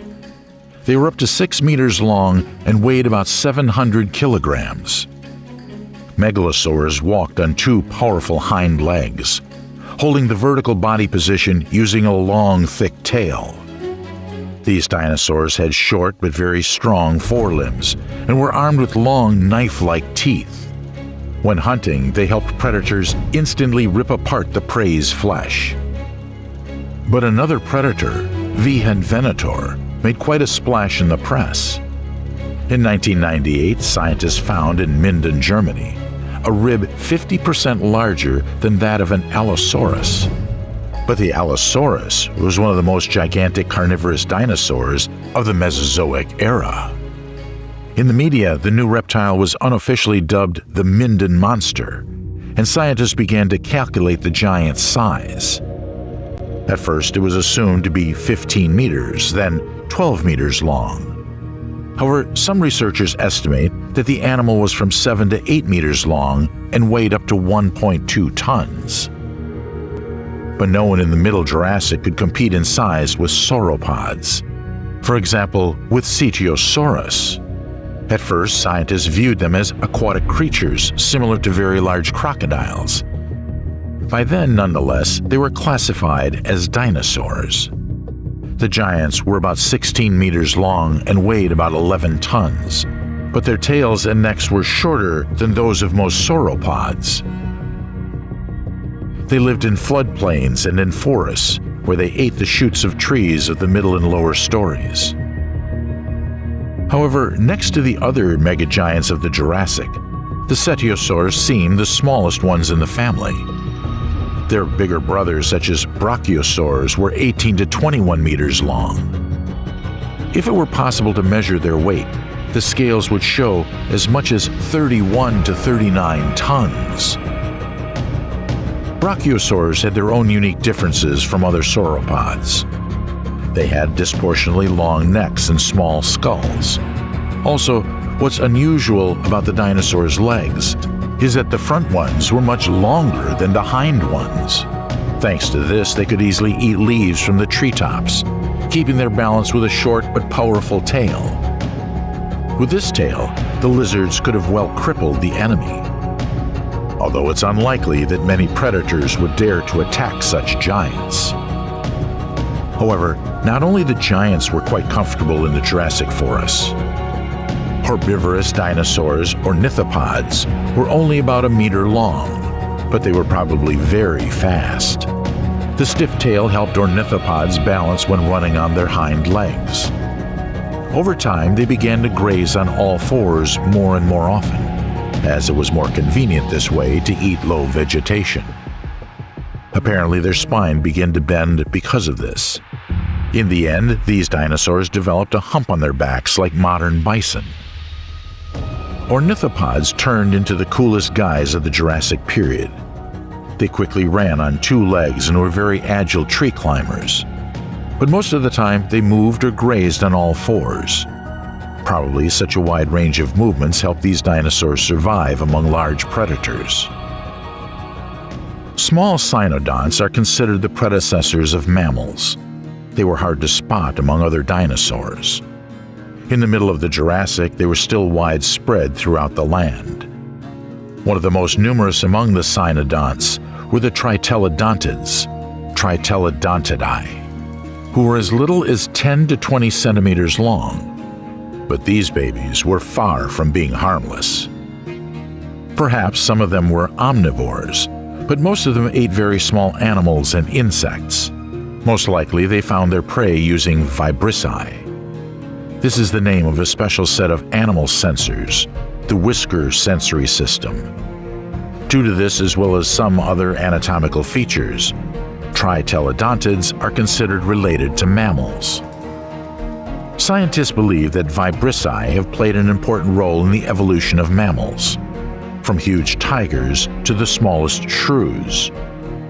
However, in the middle of the Jurassic period, mammals were still quite small, but they already had great species diversity and a large population. New research shows that mammals evolved 10 times faster in the middle of the Jurassic than in the end.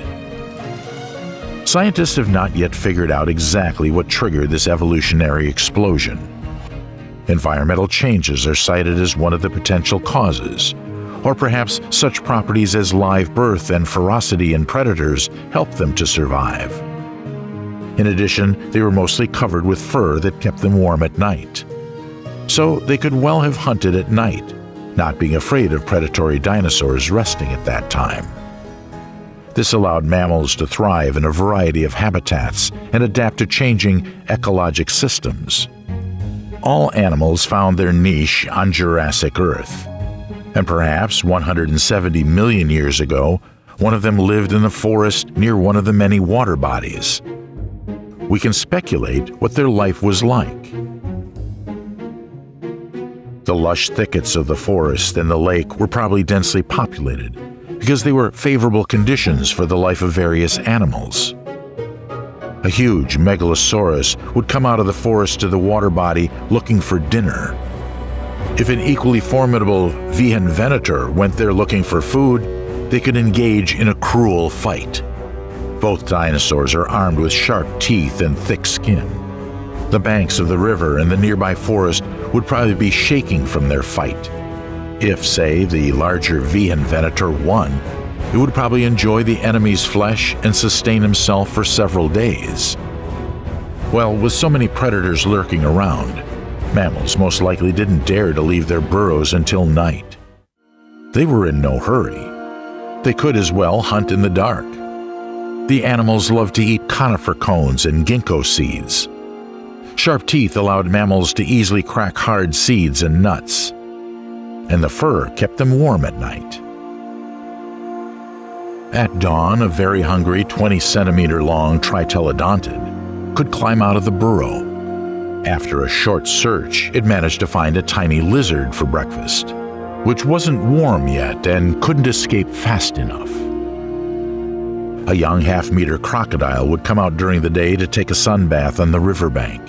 It had no idea it was being closely watched by a 2-meter plesiosaur hiding in ambush. When the crocodile decided to return to the river, it was snatched by the predator right away. Meanwhile, herds of herbivorous dinosaurs could graze in the forest near the riverbank. The long-necked brachiosauruses seemed to find a real treat of young juicy leaves and shoots at the treetops. The lower branches were inaccessible to them because the giants weren't able to bend their necks that far. They needed to consume over half a ton of vegetation a day. And then the herd had to move to another forest to find food. Sauropods traveled great distances and spread across the planet. Unlike them, Cetiosaurus ate leaves in the middle and lower forest story. Due to their short necks, they couldn't reach higher. However, this saved Cetiosaurus from rivalry with Brachiosaurus. So in the forest, there was enough food for both.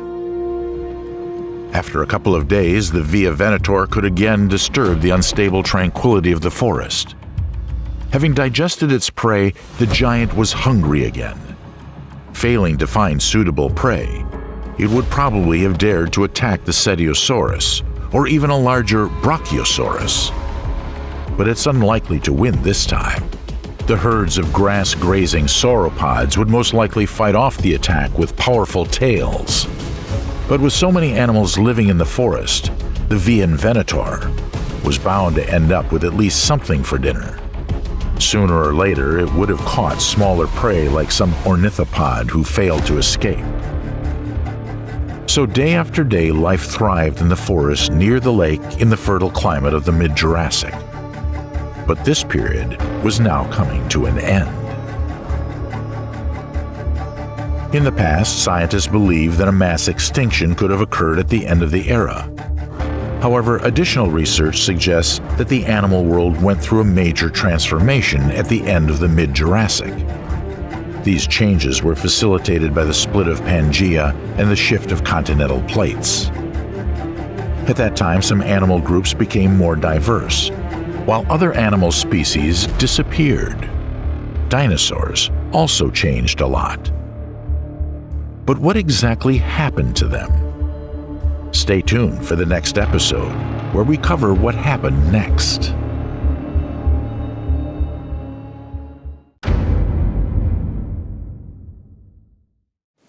The Late Jurassic is the third and final epoch of the period, lasting from 163.5 to 145 million years ago.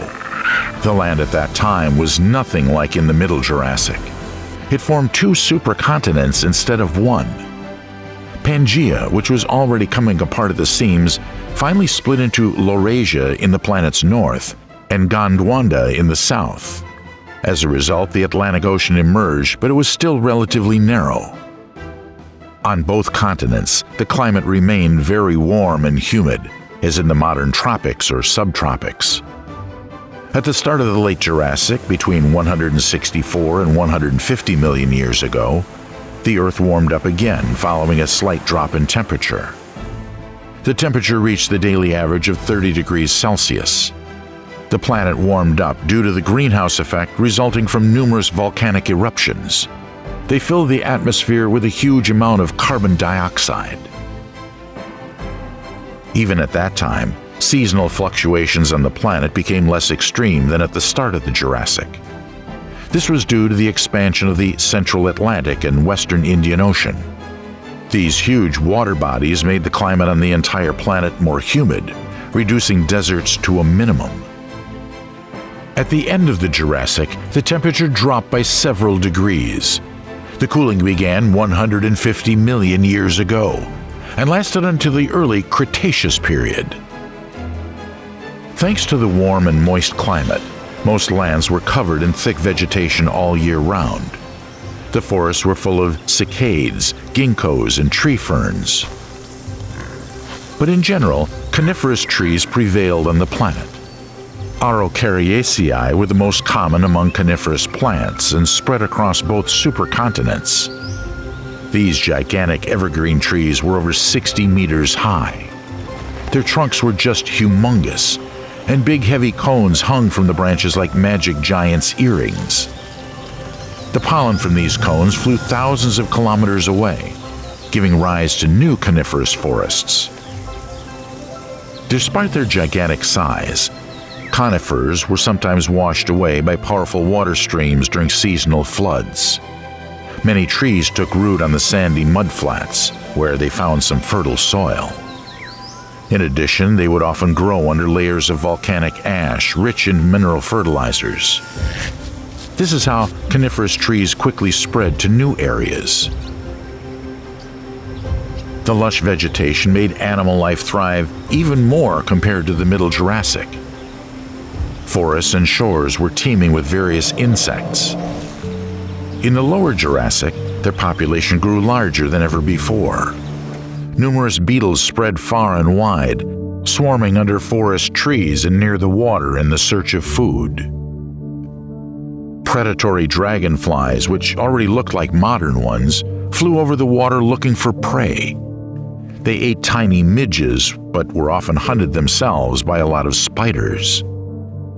Some spiders were real giants like the ones you see in horror movies. One of the largest known fossil spiders, with over 5-centimeter long legs, was found in China. Besides insects, the condition of the Jurassic were favorable to almost all other biological species. And only amphibians continued to decline, giving way to reptiles. Contrary to this trend, salamanders became more populous and spread throughout the planet. In particular, giant salamanders who lived exclusively in water were one of the most conspicuous species. Some of these amphibians have survived to this day, reaching almost 1.5 meters long. On the sides, these creatures have huge skin folds that increase body surface and improve oxygen absorption from the water. The warm waters of the late Jurassic were also inhabited by many fish. Bony fish quickly spread in the seas and freshwater. Some of them were truly gigantic, but no one could compete with Leedsichthys in terms of size. Scientists found the bones of individuals that were up to 30 meters long, which is bigger than a modern whale shark. But don't think that Leedsichthys devoured every marine creature that came their way just because they were that big. According to scientists, it was the size that played a cruel joke on huge fish. Being that big, the clumsy and unmaneuverable Leedsichthys couldn't be good hunters. Like modern whales and giant sharks, they fed on plankton, krill being the primary food source, which was abundant in the late Jurassic seas. Leedsichthys caught krill by filtering the water through their gills. But the giants themselves also became easy prey for predators, and perhaps had a terrible death. Paleontologists have found Leedsichthys scales bitten by plesiosaurs.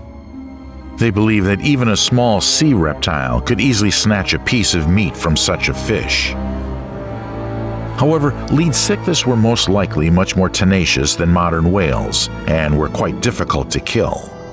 Several days could pass before the sea giant would die, and all this time the predators gnawed at the prey while it was still alive. Thanks to the abundance of food in the Jurassic waters, plesiosaurs quickly reproduced and became exceedingly diverse. New species of long-necked plesiosaurs emerged in the late Jurassic. For example, Cryptocleides and Murenosaurs. Murenosaurus were approximately 5 to 15 meters long. Moreover, their long necks with 44 vertebrae accounted for half of this size.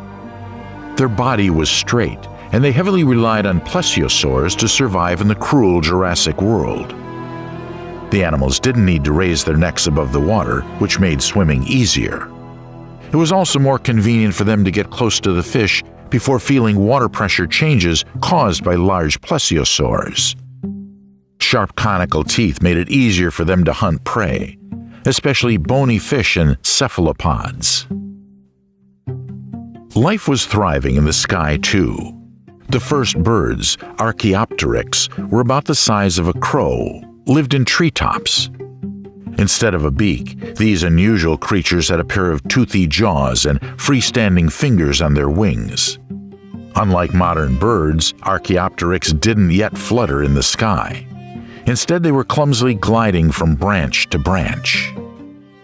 Pterosaurs flew better than Archaeopteryx, and many species of these creatures soared high above the trees in the late Jurassic. Some of them resembled modern birds. If you went to the Jurassic and saw a tenacosmatoid pterosaur in the sky, you would mistake it for a duck or a wader. Among other things, they had similar wings in terms of shape and size. Pterosaur's flying style with frequent and powerful wing beats was probably similar to that of a waterfowl. Tenacosmatoids also had long wings and necks, straight jaws, and needle-like teeth. They were aquatic or semi-aquatic pterosaurs that typically lived in coastal regions and near lakes. There, tenacosmatoids caught fish and other small animals they came across when looking for food. As for the land, all kinds of reptiles imaginable inhabited both continents of the late Jurassic. Big and small, herbivores and carnivores, as fast as modern antelope and as slow as hippos. Here are some of the most fascinating dinosaurs that lived on the planet 163.5 to 145 million years ago. The Allosaurus was considered a formidable hunter of the Jurassic period. On average, the predator was 8.5 meters, and sometimes even up to 9.7 meters long and 3.5 meters high. The giants weighed over 1.5 tons. It's also believed that there were much bigger individuals. This is evidenced by some reptile fragments found by paleontologists. These finds suggest that dinosaurs were up to 11 meters long and weighed over 4 tons. All Allosauruses had relatively large skulls with short but incredibly massive jaws. In 2005, mandibular modeling showed their bite force was more powerful than that of any modern animal. At the same time, scientists believe they held their prey not as tight as tyrannosaurs. However, this hardly prevented Allosaurus from dominating among predators of the late Jurassic. Firstly, as we mentioned in previous episodes, tyrannosaurs emerged only in the Cretaceous period. Secondly, Allosaurus probably didn't rely that much on the bite force of their jaws. Like monitor lizards, they rather relied on flexible necks and sharp teeth in their struggle to survive. Special indentations on their teeth enabled Allosaurus to easily cut the bones of the prey. Torvosaurus was almost as impressive in terms of size and hunting potential. This name was coined by paleontologists to call large and sturdy bipedal predators that could grow up to 9 to 10 meters long. It's believed that Torvosaurus had short but very powerful arms. Most likely, nature has equipped its thumb with a huge claw. Paleontologists suggested that with massive skulls, strong teeth, and powerful flexible bodies, these reptiles were perfectly adapted to ripping apart and dismembering large carcasses of herbivorous sauropods. Most likely, Torvosauruses were capable of cracking and eating their prey's bones. Next to such huge predators, Compsognathus seemed like miniature dwarfs. One of the smallest dinosaurs known, they were about the size of a chicken. However, they were a bit longer, about 60 to 90 centimeters. The dinosaurs' tails and necks also had different length. They weighed about 5.5 kilograms. For small animals, avoiding carnivorous Compsognathus was probably a smart move. Compared to other reptiles of that era, they were excellent hunters and fast runners. Compsognathus weren't massive.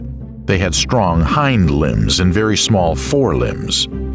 They caught reptiles and small living creatures, instantly tearing them apart with sharp teeth. Scientists speculate that Compsognathus could hunt in packs and pose a threat to larger prey. However, it's unlikely that even a huge flock of Compsognathus would be able to defeat a Stegosaurus, who looked like a super heavy armored tank.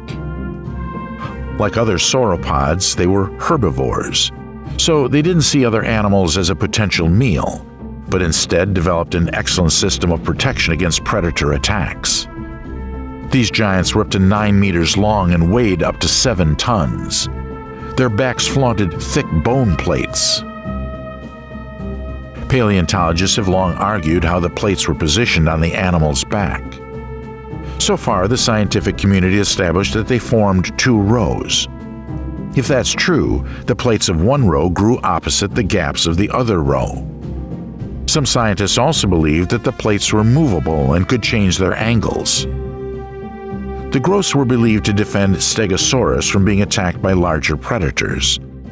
But the plates were too fragile and left the sides unprotected. This gave rise to a theory that they took part in thermal regulation, like a Spinosaurus sail. Or they were meant to attract a potential partner during mating season. Or perhaps Stegosaurus used them to scare and mislead predators. With red and bony plates filled with blood, these reptiles looked bigger and certainly more formidable. However, the Stegosaurus also had more serious weapons. There were 2 pairs of threatening spikes on the monster's tails, each about a meter long. The spikes were quite efficient for self-defense. Other sauropods didn't have such massive weaponry, but their sheer size was enough to guard off predators. All these herbivorous dinosaurs are very similar. They all had columnar legs, long necks and tails, thick skin and small heads.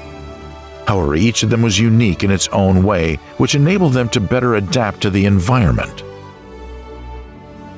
For example, 15-meter Camarasaurus sauropods had unusually big nostrils. Scientists believe this kind of natural conditioning system was used by the reptiles to cool down the brain. But Camarasaurus's necks had only 12 vertebrae and were relatively short. They were just over 3 meters long. Another sauropod, the Diplodocus, had a longer neck with 15 vertebrae. Until now, researchers argue about how sauropods could live with such necks. It seems that different giants solved this issue in their own way. Most likely, Diplodocus held its neck at up to a 65-degree angle. This is evidenced by their powerful vertebrae that could serve as a sturdy column base. To put this in perspective, Brachiosauruses spent most of their time with their necks upright. On the contrary, the Sarmientosaurus that was found a few years ago in Argentina almost always kept its head close to the ground and looked like a giant vacuum cleaner when eating. But let's go back to our Diplodocus. Sharp keratinized spikes up to 18 centimeters high rose menacingly on their backs. These growths were probably used for self-protection. And of course, Diplodocus' superweapon was their uniquely long tails that had as many as 80 vertebrae. And yet, Diplodocuses lived in small herds to protect themselves even better. Some individuals in these herds were 32 meters long. Only Supersaurus could compete with Diplodocus in terms of size. Based on the found bones, some animals were 33 to 34 meters long and weighed over 40 tons, according to some estimates. However, only fragments of supersaurs have been found so far in the state of Colorado. This makes it difficult to accurately estimate their size. Can you imagine what modern mice would look like next to such behemoths? Unimpressingly minuscule.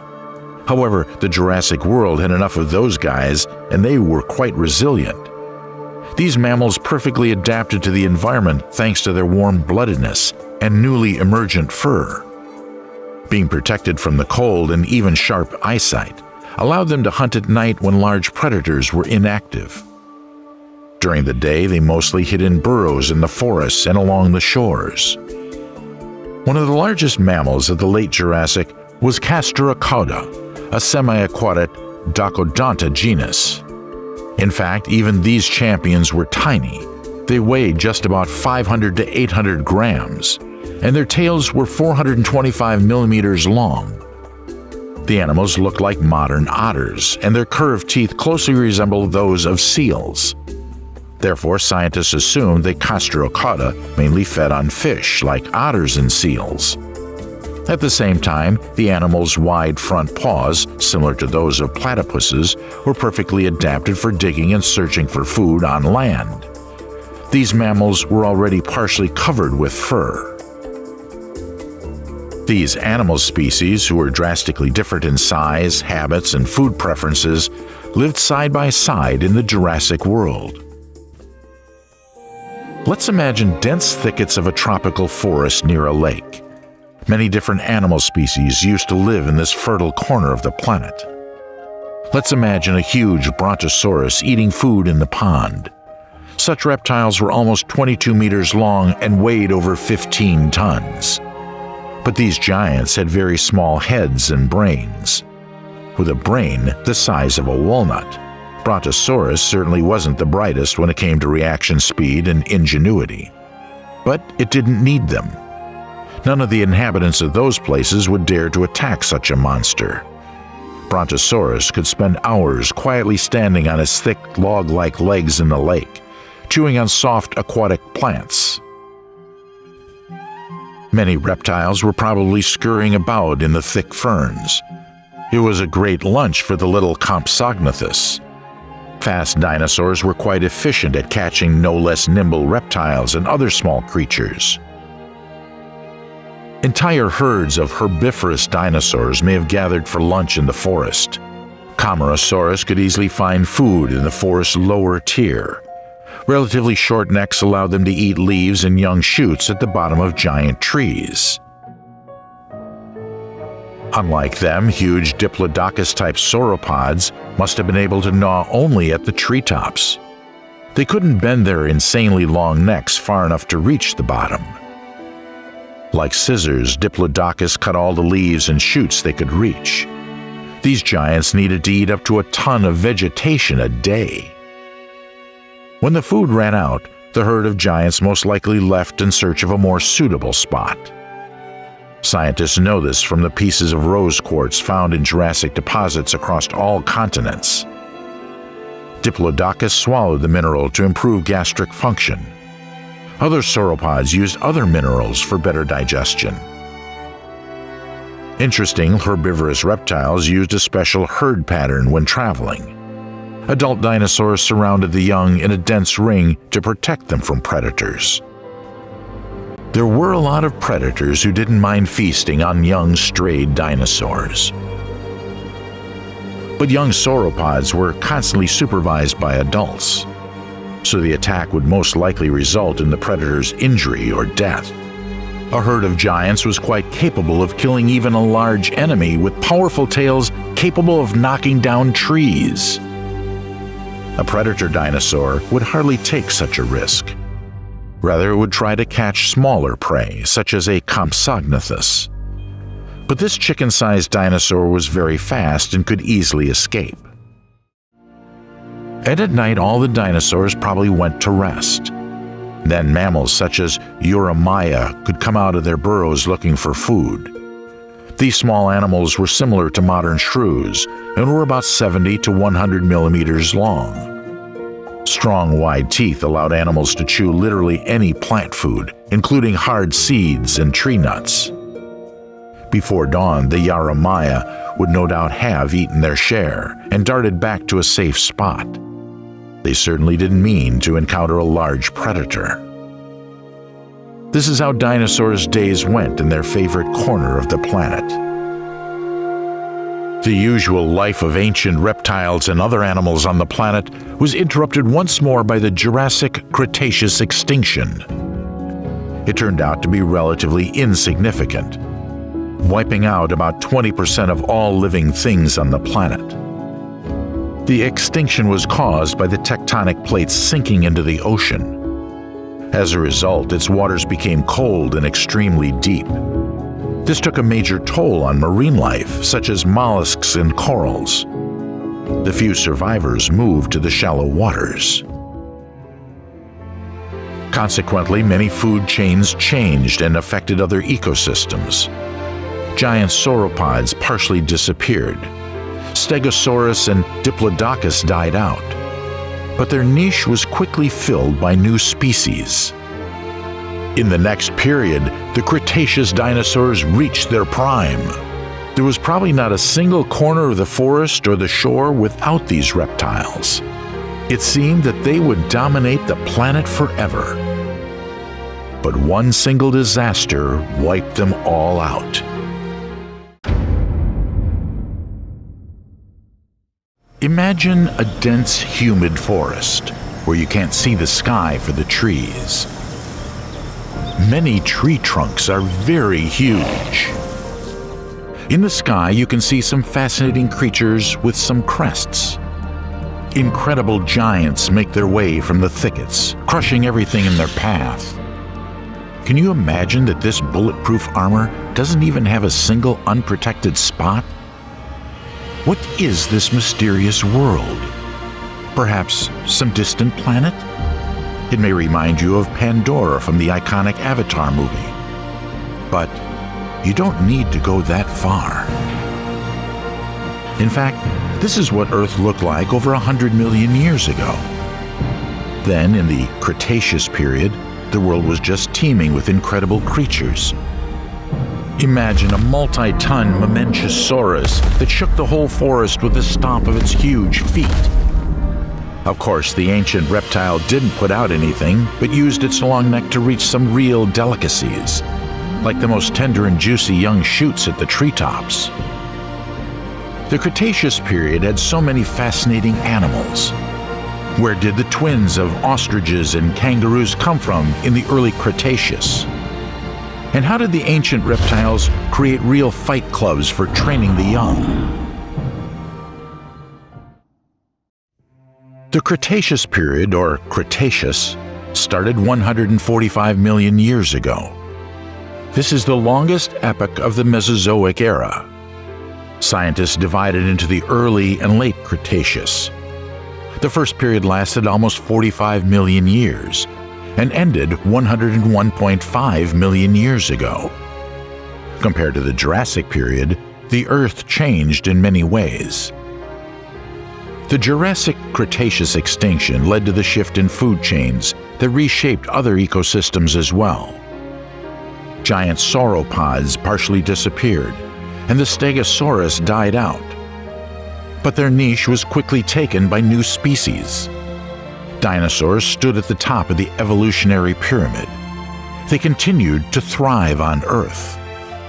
By the early Cretaceous, the supercontinent Pangaea had split into Laurasia and Gondwana. The tectonic shifts started to divide these huge landmasses into modern continents. As the Atlantic Ocean expanded, it formed the North American Cordilleras.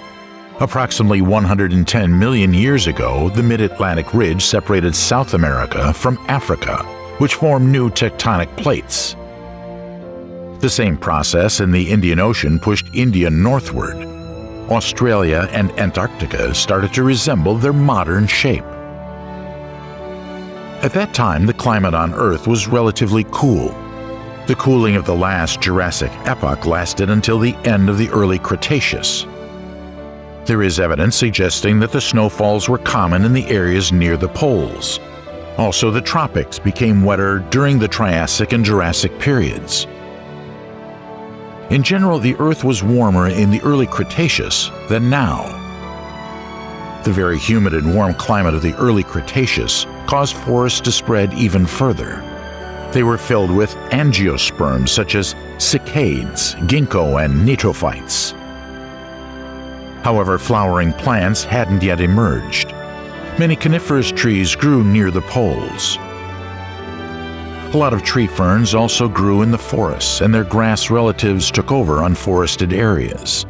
The Polypodiales fern was extremely common during the Cretaceous, accounting for 80% of this plant class.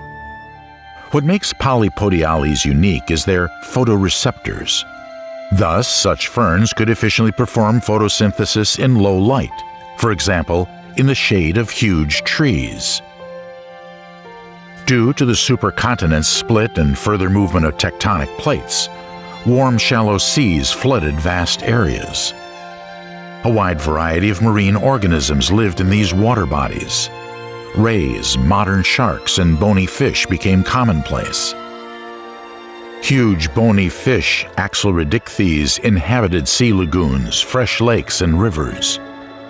Most of these species were from 1 meter, 3 feet 3 inches, to 2 meters, 6 feet 7 inches long. The giants ate small fish and krill, like its modern relative, the coelacanth. Axelrodichthyes had elongated, flat, and wide skull. It allowed the fish to suck food from empty spaces between stones and crevices in underwater rocks, much like a vacuum cleaner. At the same time, aquatic reptiles were undoubtedly at the top of the food chain in seas and lakes. There were still some ichthyosaurs around, but they were mostly replaced by different plesiosaur species. The amazing Machaira rosica was probably about 5 meters long, 16 feet, but had a short neck. Its hind and forelimbs ended in long, straight flippers, which allowed this plesiosaur to swim quickly and hunt fish and other aquatic animals. Once in the mouth of the Machaira rosica, the prey had no chance to escape. Scientists believe that this animal's teeth are unique. They have a triangular shape, numerous grooves, and small teeth along the ridges. Such weaponry helped the predator hold slippery fish and quickly rip it into pieces before swallowing it. Aerial predators also looked for food near the water. Real birds were already flying in the early Cretaceous sky. And their predecessors, the Archaeopteryx, were quite populous at that time. These small crow-sized creatures had curved beaks and very sharp teeth. They could instantly tear apart prey such as small reptiles, fish, and insects. But most of the niches of aerial predators were occupied by numerous winged reptiles called pterosaurs. If we could see the Ichthyandraco pterosaur in the sky, we would instantly think of the planet Pandora from Avatar. This creature is very similar to the dragon from the iconic picture. But do you think that this incredible flying reptile decorated itself with a crest just for fun? Well, it didn't put it on like a crown. The crest was on the lower jaw of the Draco. It helped the reptile to hook up the fish and firmly hold it with its teeth. And 3 centimeters of the edge of the Draco's jaw had as many as 4.5 teeth. A special hook was also found on its crest. It may have served as an attachment point for a food-storing throat pouch, similar to the modern pelican.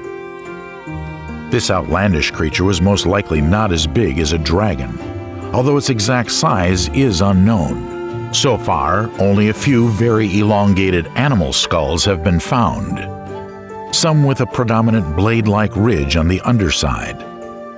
Pterosaur skulls are from 26.8 centimeters, 10.5 inches, to 28.6 centimeters, 11.2 inches long.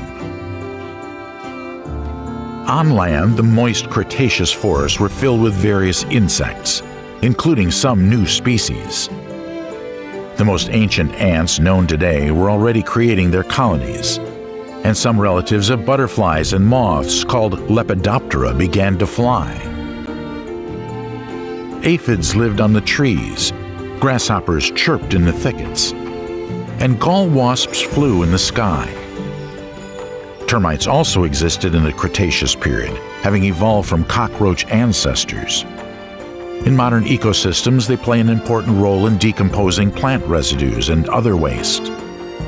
This suggests that prehistoric termites did a similar job.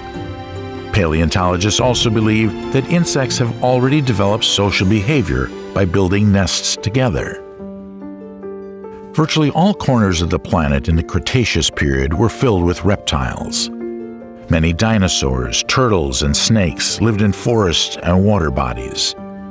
But most of them were dinosaurs. There were animals the size of a chicken, but mostly large reptiles prevailed. Other herbivorous reptiles called Mamenchosaurus could easily make it into the record book of the Cretaceous period if dinosaurs wrote it. Of all the ancient reptiles known to paleontologists, they had the longest neck. These animals were up to 26 meters, 85 feet long, and weighed up to 80 tons. And their famous necks averaged about 14 meters, 46 feet. If such a giant somehow miraculously got into our world, it could easily look through the roof of a 3-story building.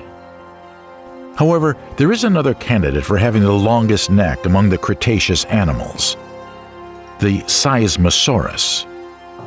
With a 36-meter body, 118 feet, and a weight of 30 to 50 tons, it could possibly stretch its neck as high as 20 meters.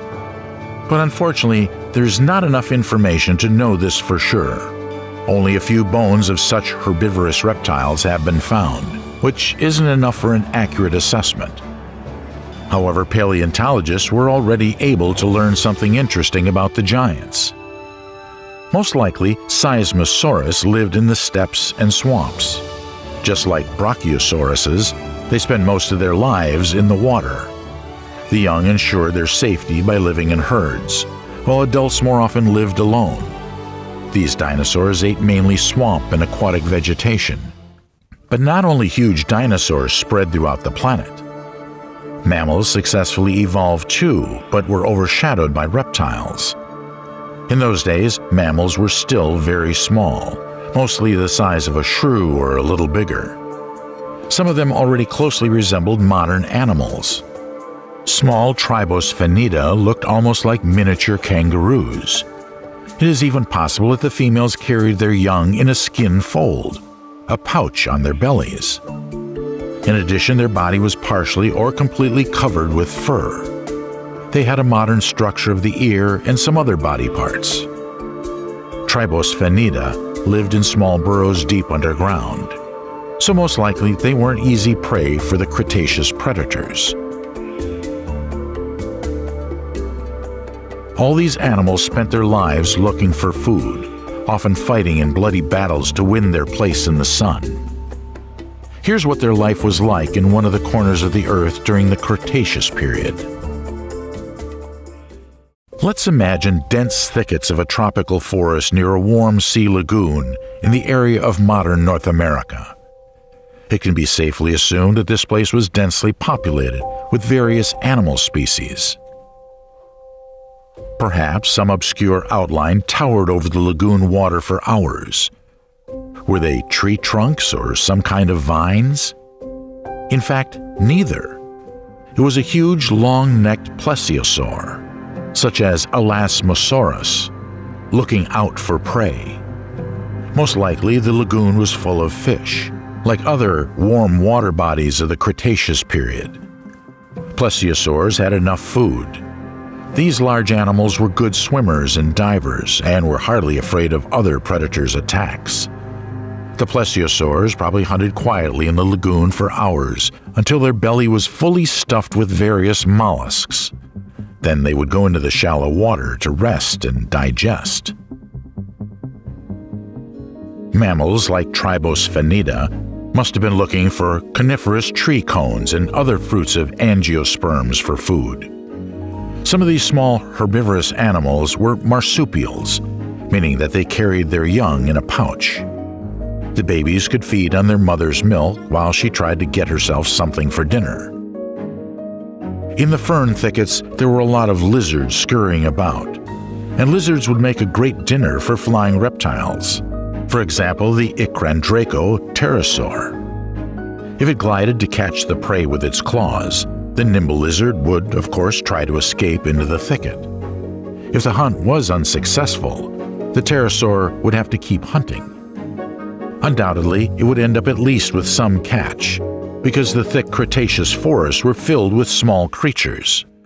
However, no doubt, there lived a lot of large animals as well. Numerous herbivorous dinosaurs probably gathered for lunch in the forest. Mamenchosaurs lifted their insanely long necks like fire escapes and nibbled on the tender young leaves at the treetops. When food ran out, they moved to other forests. At the same time, these reptiles preferred to be in herds, which helped them protect the young from numerous Cretaceous predators. This is how dinosaurs and other animals lived on the lagoon banks, in the abundance of food and in the favorable climate of the early Cretaceous. How did the life of early Cretaceous animals end? Actually, nothing noteworthy happened at the end of this era. There were no abrupt climate changes, extinctions, emergence of some animal species, or extinction of others. Scientists simply decided that the appearance of the calcareous nanofossil Prediscosphaera columnata is a good point for dividing the period into the lower and upper Cretaceous. Be that as it may, dinosaurs continued to evolve, and their number and species diversity grew anyway. What incredible reptiles dominated the Earth in the upper Cretaceous? How high did they climb the evolutionary ladder just before the unexpected disaster wiped them out forever?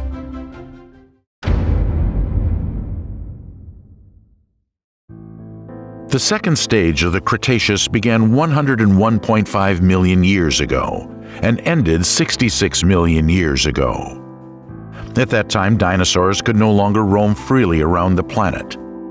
Inside the Earth, tectonic plates continued to move, changing the shape of the land on the surface. America gradually moved westward, causing the Atlantic Ocean to expand. The western inland sea route divided North America into eastern and western parts. India kept heading north towards Asia. In the southern hemisphere, Australia and Antarctica were probably still connected and began to move away from Africa and South America. Europe was a chain of islands. By the very end of the period, the continents started to resemble their modern shape. Africa and South America have acquired their usual outlines, but India hadn't yet collided with Asia, and Australia was still part of Antarctica. On all the continents in the late Cretaceous, the climate was much warmer than today, although it gradually became slightly colder. By the end of the Cretaceous, the tropics persisted in the equatorial regions, and in the north the seasons began to change. The summers were quite hot, and in winter the temperature significantly dropped. The vegetation on all continents was more or less the same. The forests mainly consisted of cycads and ginkgos. Conifer trees were more common closer to the poles. At that time, flowering plants had already emerged, and by the end of the Cretaceous period, they'd become quite diverse. In temperate regions, one could see a lot of redwoods and willows, and even magnolias and roses decorated the planet with their beautiful flowers, where dinosaurs could take selfies. But of course, animals couldn't do it. On all continents of the planet, there were thickets of sassafras. These were deciduous trees and shrubs from the laurel family, which are widespread even today.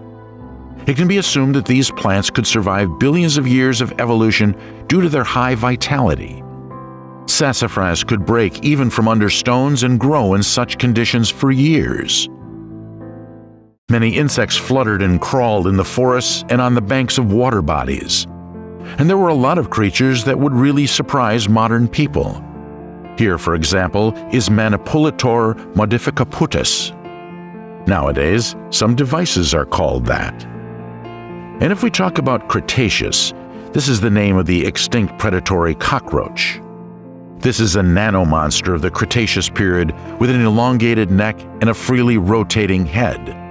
The insect's body was only 4.5 millimeters, 0.18 inches long, and 2 millimeters, 0.079 inches wide. The cockroach also had unusually long legs. According to scientists, this indicates its predatory lifestyle. So it was easier for a tiny predator to chase prey, for example, microscopic midges. The Burma pogon flies were probably even more cruel hunters. They belong to a species that scientists call killer flies. These are powerful, bristly flies with a short, thick proboscis covering a sharp, sucking larynx and pharynx. The term killer flies reflects the insect's aggressive habits. They tirelessly waited for the prey in an ambush and then quickly caught it right on the fly. New creatures also appeared in the warm seas and lakes of the late Cretaceous. Stingrays and modern sharks populated the sea, as well as many bony fish species. At the bottom, sea urchins and starfish thrived, and coral reefs continued to grow. Ichthyosaurs and plesiosaurs gave way to huge snake-like mosasaurs, some of them real giants and well over 17 meters, 56 feet long. Mosasaurus preferred to live in the open ocean and deep coastal waters. Sometimes they caught small fish and, more often, hunted very large and well-protected prey. They preferred to eat marine reptiles for lunch, especially turtles and plesiosaurs. These dinosaurs even devoured their own kind, resorting to cannibalism. Scientists believe that at a young age, Mosasaurus could attack animals larger than their size. Mosasaurus' teeth were well adapted for cutting and crushing, and their massive jaw muscles provided tremendous bite force. Mosasaurs dismembered their prey into many relatively small pieces before eating. Most giants couldn't swallow large pieces of prey whole. The sky of the late Cretaceous period was already quite densely populated by small, real birds and their predecessors, Archaeopteryx. But the most populous were winged reptiles, pterosaurs. Some of them were absolutely amazing creatures. The Quetzalcoatlus pterosaur is considered one of the largest known flying animals of all time. Paleontologists have found bones of individuals up to 10 meters, 33 feet tall, but weighing only 70 kilograms, 150 pounds. As huge as airplanes, the creatures had unusually long, stiff necks. They had a crest on their heads, although its exact shape and size are still unknown. The scientists have calculated the wingspan of flying giants. It reached 16 meters, 52 feet. This is higher than a two-story house. But the fantastic properties of the pterosaur don't end there. It perfectly combined the air and land lifestyle. Quetzalcoatlus flew effortlessly using hovering and wing flapping. At the same time, they were quite good at running on the ground on four legs, like modern hoofed mammals. This helped the pterosaur to be a successful Cretaceous predator. Using a long, sharp beak, Quetzalcoatlus caught fish and little vertebrates on land or in small streams. Well, it didn't even avoid carrion like a marabou stork. And of course the dinosaurs dominated on land, big and small, slow and super fast, herbivores and predators. Nodosaurus became the most common among herbivorous giants of the Cretaceous. These four-legged reptiles didn't look much like the huge sauropods of the Jurassic period. They had relatively short limbs compared to the columnar legs of the Jurassic sauropods. They didn't grow to be as high as the megagiants of the Mesozoic era. On average, Nodosaurus were 6 meters, 20 feet long, and weighed 3.5 tons. But this animal was quite well protected. Their body was covered with an impenetrable shell of a dense bone plate layer, so the giants could safely eat young shoots in the forest without fear of predators.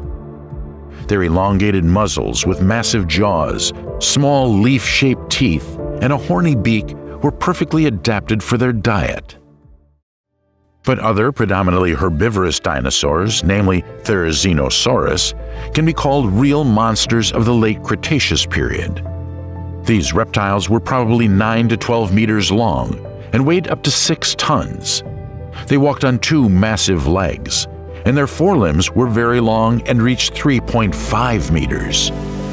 But their terrible claws made them look like Freddy Krueger from the famous horror movie. Although the largest specimens of claws found by paleontologists were incomplete, they were estimated to be almost a meter long. Scientists haven't yet come to consensus as to why the dinosaur needed such equipment. However, it's obvious that it gave the reptile some survival advantages. For example, Therizinosaurus could defend themselves with their terrible claws against larger, more aggressive predators, such as Tyrannosaurus, or fight for territory or a female with the dinosaurs of the same species. It's likely that Therizinosaurus also used their claws to pull branches with the most succulent leaves to their mouth.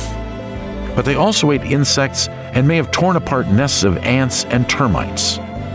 Finally, there is a hypothesis that the claws helped the reptiles to rest in a safe place, hanging from trees like modern sloths.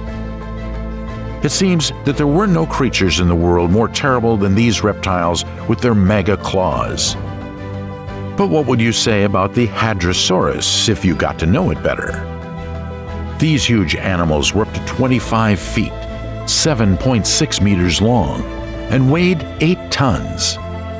Like chimeras, they had wide noses resembling a duck's beak and hooves on their front paws. And on their heads there was a hollow helmet. Most likely, the helmet served as an airbag for the dinosaur and allowed it to keep its head underwater while looking for food. Or the dinosaur made sounds of danger, warning relatives by releasing air from the helmet through its nostrils. The Hadrosaurus's skin was covered with small scales, and there were bone growths on the skull. There was a huge number of teeth in its scary mouth. Some animals had about 1,000 teeth. It was the most toothy dinosaur among all the ancient reptiles that ever existed. And yet Hadrosaurus would certainly have seemed almost innocent-looking compared to Triceratops. It would seem their only look could render anyone speechless. These huge reptiles were 8 meters, 26 feet long, and weighed 9 tons. Paleontologists consider the largest skull among land animals to be an amazing find. About 2.4 meters, 8 feet long. It belonged to a Triceratops. So the monster's head was a little less than a third of its entire body. But what made the giant Triceratops head truly scary were 3 horns. A horn protruded menacingly over the animal's nostrils, and one grew over each eye. An even more unusual feature of the Triceratops was a kind of firm bone collar around the neck. The purpose of this growth, as well as the reptile's horns, have long been discussed. Traditionally, they were seen as a defensive weapon against predators. But now it's considered more likely that the horns were used primarily in courtship and to fight relatives. Everything is like that in modern deer, mountain goats, and even rhinoceros beetles. Triceratops' skin was also unique. It was incredibly thick and, according to some evidence, was bristled in some species. However, the formidable appearance, thick skin, bone collar, and horns didn't save the Triceratops from the attack of the most aggressive predators of the Cretaceous period. In popular culture, one can often see fights of horned reptiles with tyrannosaurs. Scientists confirm that this might be true. They found a Triceratops skull with teeth marks from a Tyrannosaurus rex on the frontal horn. Furthermore, there were found the heads of these dinosaurs severed from the body, also with traces of T-Rex bites. Although one shouldn't think the giants dominated among the late Cretaceous dinosaurs. Velociraptors were much smaller than tyrannosaurs, but also very dangerous. Velociraptor, meaning swift invader, is a medium-sized dinosaur. The largest adult specimen known to paleontologists is 2.07 meters, or 6.8 feet, long, and weighed up to 15 kilograms, 33 pounds. The jaws of these fast and aggressive predators were equipped with 26 to 28 widely spaced, very sharp teeth on each side. And the front paws were crowned with a large claw that could grow more than 6.5 centimeters, 2.5 inches long. Most likely, it served to tear apart or grab a resistant prey. Mammals of the late Cretaceous, compared to fascinating reptiles of that time, seemed humble-looking and inconspicuous. Basically, these were animals resembling modern mice, both in terms of size and appearance. But there were also absolutely amazing creatures among them. For example, Cronopio with long front teeth. Paleontologists believe this mammal looks like the bizarre saber-toothed squirrel from the Ice Age franchise. Despite the fact that the planet was abundant in food for every taste, all these animals had to fight hard for their place under the Cretaceous sun. They spent their lives in constant pursuit of prey and in bloody fights for food. The small Struthiomimus, which is literally translated as an ostrich imitator, indeed resembled this modern bird. Struthiomimus was about 4.3 meters, 14 feet long, and weighed approximately 150 kilograms, 330 pounds. These outlandish animals had beautiful big eyes and rather repulsive toothless jaws. They had long, thin arms and hands. The reptile's 3 fingers were about the same length, and their claws were slightly bent. This probably allowed dinosaurs to sometimes hunt fish and insects, although they mostly ate plant foods. Most likely, Struthiomimus served as prey for large Cretaceous predators. However, it was certainly not easy for predators to deal with these dinosaurs. The reptiles had unusually powerful hind limbs and relatively short, stiff tails. This allowed them to perfectly balance when running, turning, and jumping. Struthiomimus is thought to have run at about 50 to 80 kilometers per hour, 31 to 50 miles per hour, so it could easily escape enemies. But none of them could compare with ankylosaurs. These Cretaceous creatures, armored from head to toe, were probably not afraid of anyone in the world. Their entire body was covered with a shell in the form of bony spikes and plates. Moreover, the larger ones alternated with the smaller ones. Even the skull and the outer back of the lower jaw of this monster were armored. Those are some super formidable weapons. However, the monstrous creature didn't need it for attacking others, as these reptiles were exclusively herbivorous. The dinosaurs used all their armor only to protect themselves from numerous predators. In general, ankylosaurs were massive quadrupedal creatures with short, powerful limbs. Their abdomen was unusually very low, only 30 centimeters, 1 foot above the ground. The small, triangular teeth and a long, flexible tongue prove that these animals could breathe while chewing the leaves. This also allowed them to eat up to a ton of greenery per day. Ankylosaurus tended to feed on vegetation at a height of 1 meter or lower. Scientists believe that their diet included short ferns, cicades, and other angiosperms. Predators certainly avoided the herds of such living fortresses as ankylosaurs. Even the famous tyrannosaurs were cautious. By that time, these reptiles had already begun to dominate among the carnivorous dinosaurs. Tyrannosaurus had a keen sense of smell and vision, powerful jaws, and strong, sharp teeth. T-Rex weighed up to 7 tons, which suggests they had impressive muscle mass. The strength and ferocity of these animals was something unheard of. There is even a theory that tyrannosaurs from a young age went through military training in the best traditions of the Cretaceous. Scientists believe that T-Rex organized special fight clubs for the young. There, the reptiles bit each other with terrible force, but most likely they didn't try to kill each other. Paleontologists learned about this by examining bite marks on animal skulls. But T-Rexes always hunted alone, and only a few animals on the planet could stand up to them. Carcharodontosaurus was their only worthy rival in the early Cretaceous. These carnivorous monsters were up to 8 meters long and weighed about a ton. That is, they were longer and heavier than tyrannosaurs. Carcharodontosauruses were called dinosaurs with sharp teeth, as they had strong dagger-like teeth. Thanks to such victories, tyrannosaurs became increasingly common across the planet. This is evidenced by the growth of their number. Scientists have studied all possible factors that could impact the T-Rex population size for the entire time they existed on the planet. Researchers calculated the population density of these predators, the area of their habitat, life expectancy, as well as the total number of generations. According to the data obtained, there are about 2.5 billion T-Rex living on Earth over just 2.5 million years. On the contrary, other plesiosaur species, namely Elasmosaurus, had incredibly long necks that consisted of somewhere between 32 to 76 vertebrae.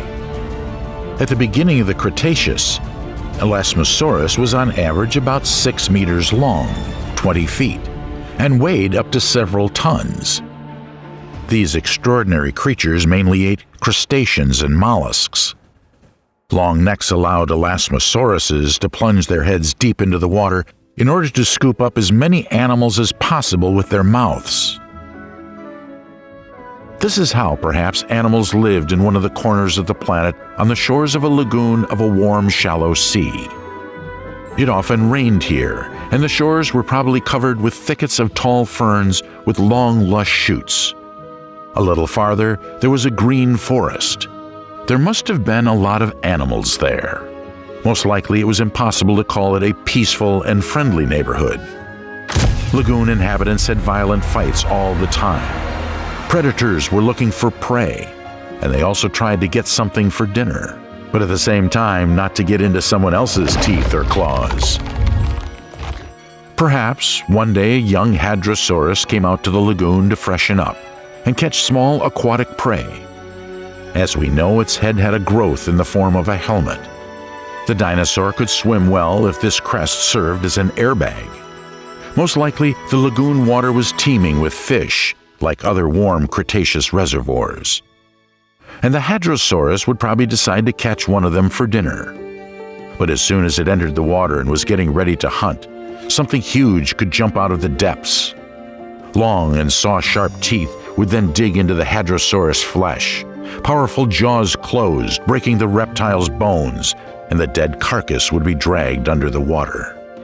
This was probably a mosasaurus that jumped out of the sea and had a successful hunt. Such prey was well suited for this water reptile. In the second episode of Jurassic Park, it's shown how a giant mosasaurus destroyed a boat with people. It may well be that the largest individuals could actually do it. But of course, after having a prey as huge as a hadrosaurus, the mosasaurus was satiated and didn't go hunting for a long time. The small inhabitants of this corner of the planet were also probably looking for food. Similar to the saber-toothed squirrel Chronopio, was looking for conifer cones and other fallen fruits for food. It was careful not to get into any predator's teeth. And as such, a predator could well have appeared right from the sky. This hungry Quetzalcoatlus soared down to get the little animal for dinner, but it managed to dodge the claws of a flying predator and darted into its burrow. However, in the thickets of ferns, there were definitely many reptiles scurrying around. They perfectly matched the food requirements of the flying dinosaur, and it could easily keep on hunting. In the end, no doubt, it was bound for success, because there were more than enough small living creatures in the Cretaceous forests. However, there lived many large animals too. In the forest, herds of herbivorous dinosaurs probably gathered for lunch. 12-meter Therizinosaurus could reach very high and gnawed on tender young leaves from the treetops. When food ran out, they moved to other forests. At the same time, the reptiles preferred to be in herds. Such a lifestyle helped them protect their young from numerous Cretaceous predators. Unlike them, lower animals like 6-meter Nodosaurs fed in the middle forest tiers. These reptiles also lived in herds, which helped defend off predators. They certainly had strong bone armor, but together they could also whip off the enemy with powerful and hard tails. Tyrannosaurus, which probably lived in that forest, also went hunting. It could take care of its own lunch.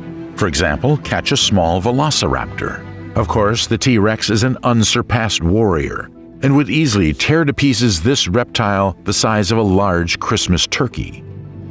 But don't forget that its potential prey ran fast, and like all the inhabitants of the Cretaceous, was constantly on the alert. The velociraptor must have rushed off quickly and disappeared into a thicket, and was difficult for the Tyrannosaurus to chase.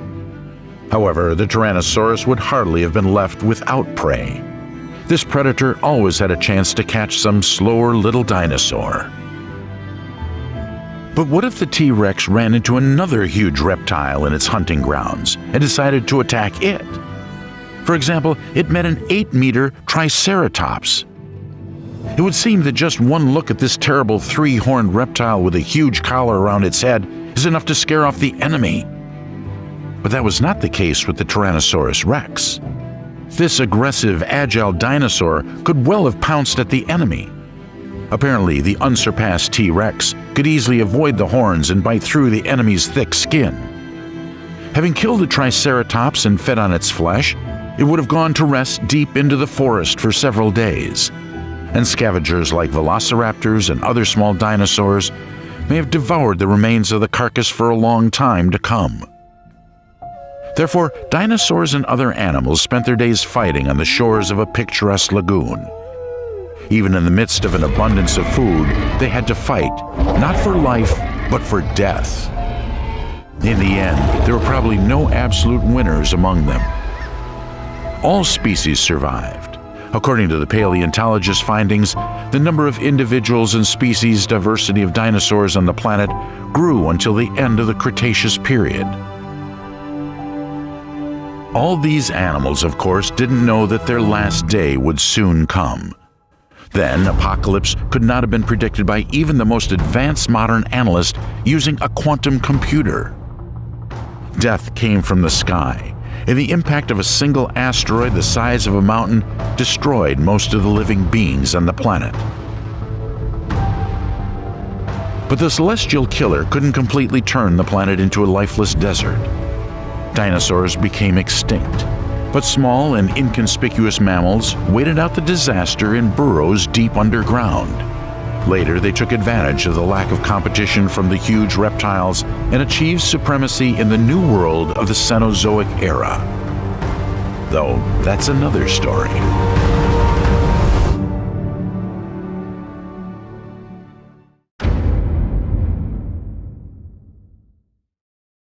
The Triassic period spanned about 51 million years, from the end of the Permian, 251.9 million years ago, to the beginning of the Jurassic, 201.36 million years ago.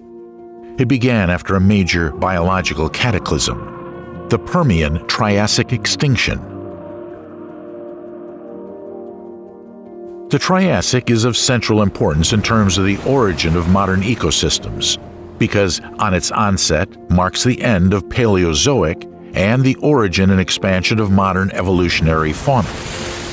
New types of corals formed in the marine environment. They were much smaller than today. In the early Triassic, they clung desperately together to form reef patches occupying their biological niche. The shell-shaped cephalopod mollusks, the Ammonoidea, barely survived the Great Extinction. Only single species left out of many.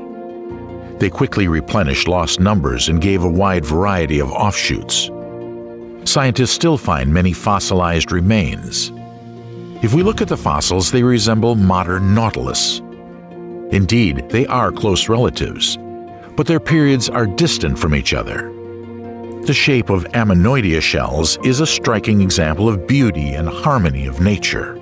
The shell spirals of each mollusks correspond exactly to the very golden proportion, which can be observed almost everywhere in nature as a beauty code. It had an influential effect on many cultures. In medieval Europe, fossil Ammonoidea were thought to be coiled snake rings. That is why people call them snake stones, and believed in their magic healing properties. In the Triassic period, the oceans were inhabited by many species of fish. However, much more interesting creatures were marine reptiles. In particular, Pachypleurosaurs and Nothosaurus, both of which were common in the Middle Triassic, especially in the waters of the Tethys Ocean. There were also many Placodontius, Plesiosaurs, and lizard-like Askeptosaurus. The first ichthyosaurs appeared in the Triassic and spread rapidly almost all over the world's oceans. Ichthyosaurs were not dinosaurs, but represent a separate group of marine vertebrates. They shared the seas of the world with the other great groups of large marine reptiles, the Plesiosaurs and Mosasaurus. The environment was unusually favorable, a perfect balance between available food and dangerous enemies. Ichthyosaur means literally fish lizard. The name is quite apt because they looked like a combination of fish and reptile. The earliest ichthyosaurs had long, flexible bodies and probably swam by undulating like living eels.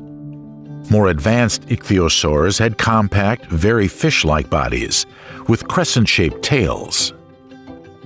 Ichthyosaurs appeared in the early Triassic. Because ichthyosaurs were so specialized and modified for life in the ocean, we don't really know which group of vertebrates were their closest relatives. They might have been an offshoot of the diapsids, the great vertebrate group, or descended from a distant relative of the turtles. If the last memory is true, then it was a return to the ocean. Evolution did regressions many times. Millions of years later, the same happened when land mammals returned to the sea and evolved into dolphins and whales. The shape of these ichthyosaurs is like that of living tunas and mackerels, which are the fastest fish in the ocean. Like them, the later ichthyosaurs were built for speed. We can also compare the ichthyosaurs to the dolphins. Ichthyosaurs actually gave birth to live, well-developed young. Ichthyosaurs never had to leave the water to lay eggs. They still breathed air and lacked gills. In the 90s and in 2012, Japanese scientists finally proved that ichthyosaurs were warm-blooded too. Ichthyosaurs were about 2 to 4 meters long on average. Due to most favorable environment, some species reached enormous sizes as they evolved. The largest one is the Shonisaurus that grew to 15 meters. The record belongs to a Shonisaur, Shastasaurus, that boasted a length of 21 meters. The Triassic began with the largest mass extinction in Earth history and ended with a series of substantial extinctions. The extinction was most widespread in the oceans. Marine reptiles almost entirely disappeared. A few species of plesiosaurs and ichthyosaurs survived. Invertebrates such as brachiopods and mollusks, especially gastropods, suffered a great deal. An entire class of conodonts, sea eels, disappeared completely. It is roughly estimated that between 23% and 34% of entire marine life disappeared. What caused the end Triassic extinction remains to be determined. Some scientists blame huge and widespread volcanic eruptions as a trigger. Some 200 million years ago, an increase in atmospheric CO2 caused acidification of the oceans and global warming that killed off 76% of marine and terrestrial species on Earth. Other scientists blame asteroid or comet impacts. Indeed, one of the largest craters on the planet, Manicouagan Reservoir in Quebec, dates back to a late Triassic period. Later, radiometric dating placed it about 13 million years earlier than the Triassic-Jurassic extinction event. Anyway, the mass extinction created the vacant ecological niches, which immediately was taken by surviving species. This devastating event cleared the way for dinosaurs to dominate the Earth for the next 135 million years. Many new dinosaurs emerged, in great numbers on land and ocean. The Jurassic period spanned from 199.6 million to 145.5 million years ago. The Jurassic was a time of significant global change in continental configurations, oceanographic patterns, and biological systems. During this period, the supercontinent Pangaea began to split apart into large northern continent, Laurasia, and the southern continent, Gondwanaland. The Jurassic was characterized by a warm, wet climate that gave rise to lush vegetation and abundant life. The beginning of the Jurassic was conventionally marked by a temperature spike, corresponding to the eruption of huge volcanoes of the Central Atlantic Magmatic Province. Ocean surface temperatures during this period are thought to have exceeded 30 degrees Celsius. The equatorial and subtropical zones were so arid that life was literally squeezed either into northern and southern latitudes or into the ocean. Later, the species that survived the late Triassic extinction began to bounce back in the early Jurassic. The devastated ecosystems of tropical reefs gradually began to recover. Brachiopods were numerous and diverse. They are marine animals with two shells, an upper one and a lower one. The right and left halves of each shell are mirror images. They moved into a new niche and remained almost unchanged throughout the Jurassic period. Echinoderms proliferated in great numbers, shapes, and colors. Even today, they're very diverse and include starfish, brittle stars, sea cucumbers, sea urchins, sand dollars, and crinoids. And at this time, this riot of shapes and colors was simply incredible. The Jurassic period was great for the development of crustaceans. It was then that the first real crabs appeared. Fossil hermit crabs date back to at least the early Jurassic 200 million years ago. To protect themselves, hermit crabs search for abandoned shells. When they find one that fits, they tuck themselves inside it for protection and carry it with them wherever they go. This habit of living in a borrowed shell gave rise to the hermit crab's name. Ammonoideas were ocean-dwelling mollusks, especially cephalopods. They were devastated by the late Permian extinction. However, they recovered fairly quickly to evolve and change. In fact, they repeated the success scenario of the Triassic period. What about the ichthyosaurs that dominated the oceans of the Triassic? They too had a tough time during the Great Extinction, but managed to squeeze through the bottleneck of evolution. Due to evolutionary advantages, ichthyosaurs became the kings of the ocean again in the early Jurassic and reached the peak of species diversity. The Jurassic period was the heyday of the Temnodontosaurus. It was a formidable predator whose name translates from the Greek as lizard with slashing teeth. Indeed, it has a huge body, up to 9 or even 12 meters long, big mouth with sharp teeth, huge eyes up to 25 centimeters in diameter. Its formidable size inspired fear in the sea inhabitants of those days.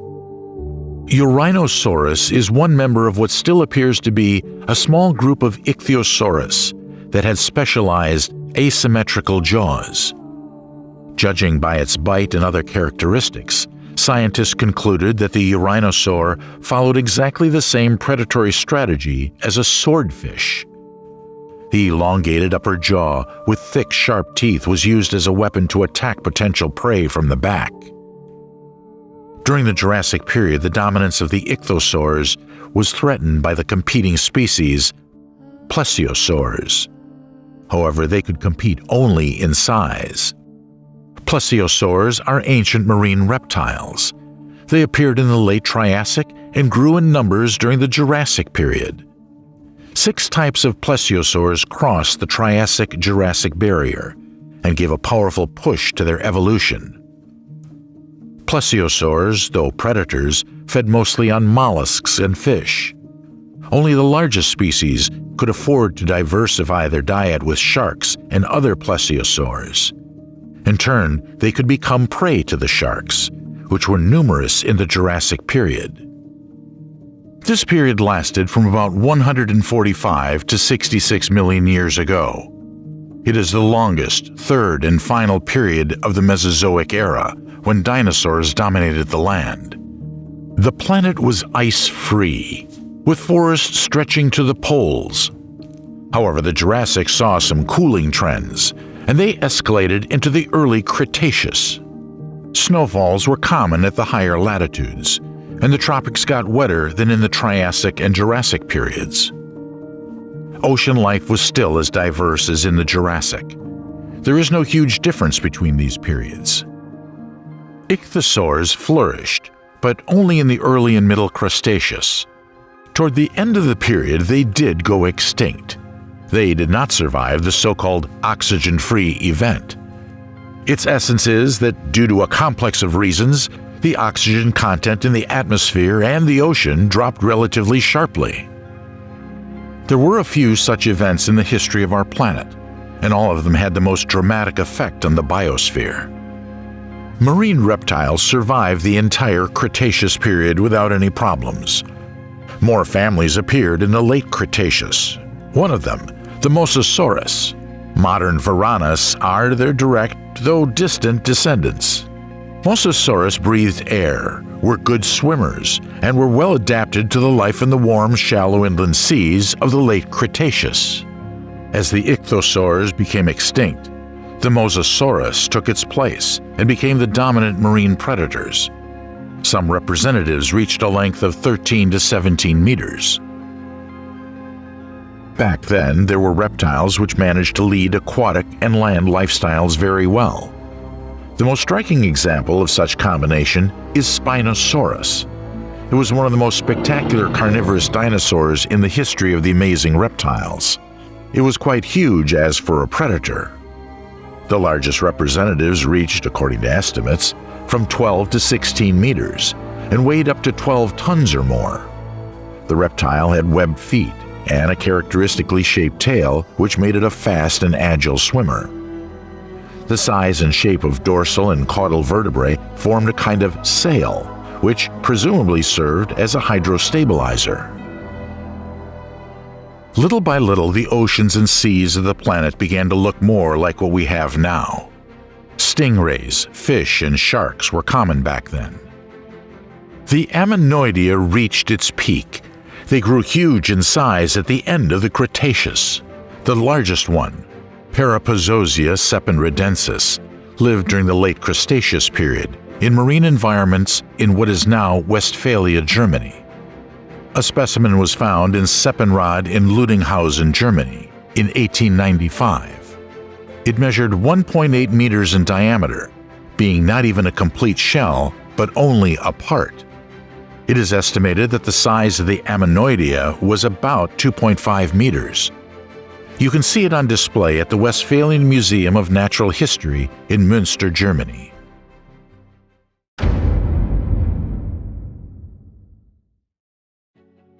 Earth, 66 million years ago, the end of the Cretaceous period of the Mesozoic era.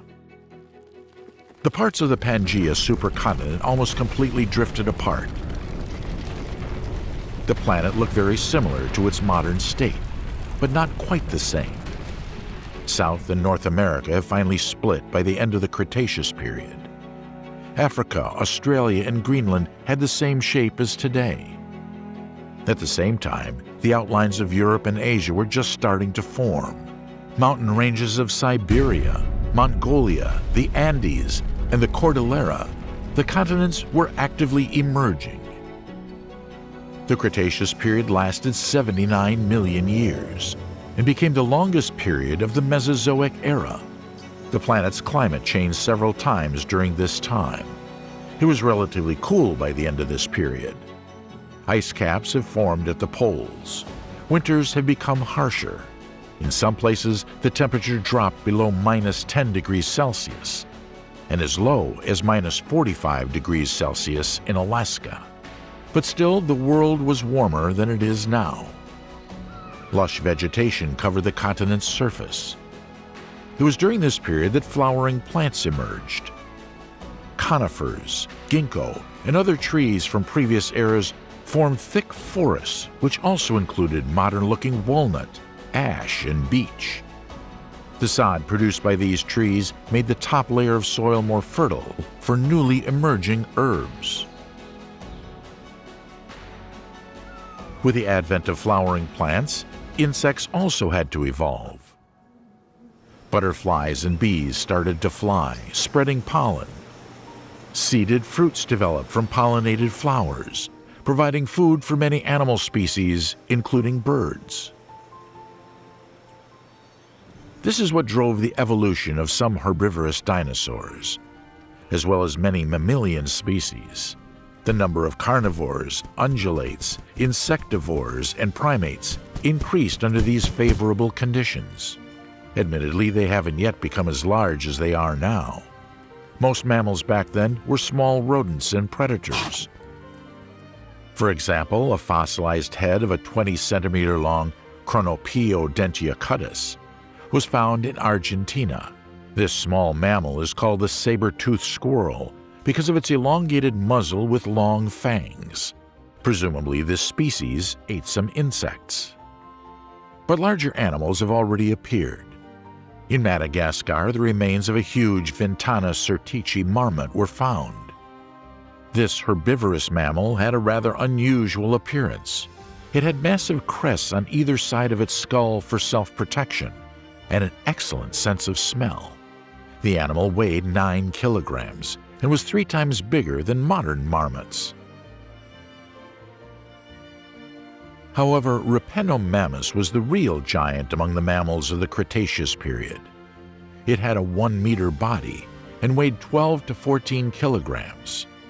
Outwardly, Rhipenomammus resembled a modern Tasmanian devil or a squat dog. This predator even hunted small or newly hatched dinosaurs. And yet dinosaurs were the pinnacle of prehistoric evolution. They were at the top of the Mesozoic food chain. A great number of dinosaur species of various sizes populated all continents. The smallest were Oculodentavis congrei. The head of this miniature reptile was no longer than 14 millimeters, beak included. Unfortunately, paleontologists haven't yet found the bones of the torso. But given its head size, this dinosaur wasn't bigger than a modern hummingbird. According to some estimates, Alamosaurus was one of the largest animals that ever existed on Earth.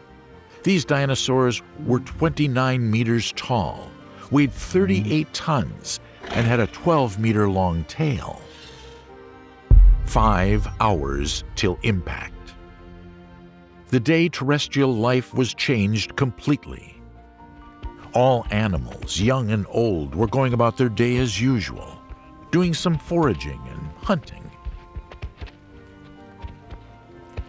A herd of 50 Alamosauruses went to the Yucatan Peninsula looking for some fresh greenery.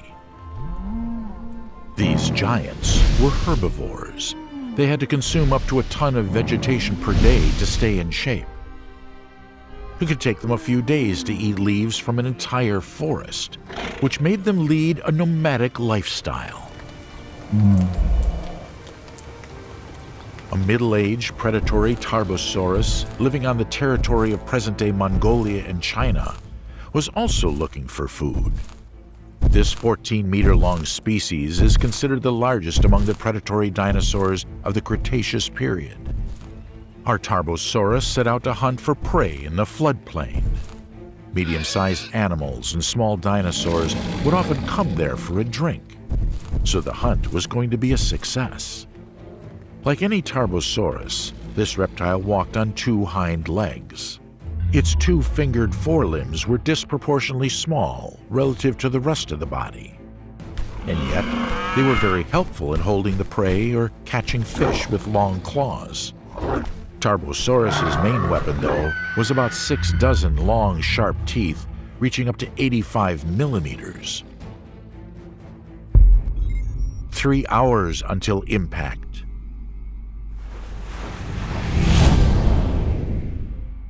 Meanwhile, one adult Pachycephalosaurus was also going about his day in North America.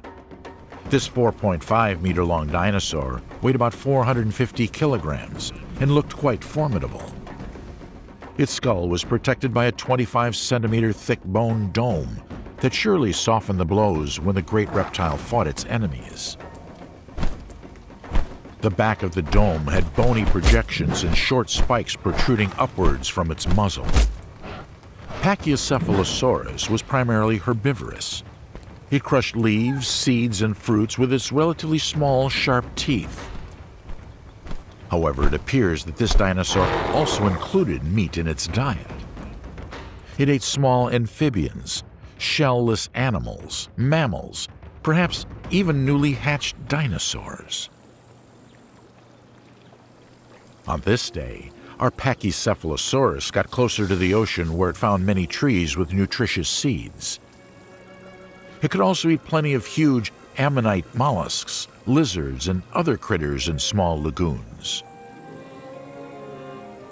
Meanwhile, a female Ankylosaurus went into the forest to grab some lunch in western North America. She was guiding 4 newly hatched cubs. This reptile looked like a nightmarish chimera. It reached the size of a rhinoceros or even an adult African elephant.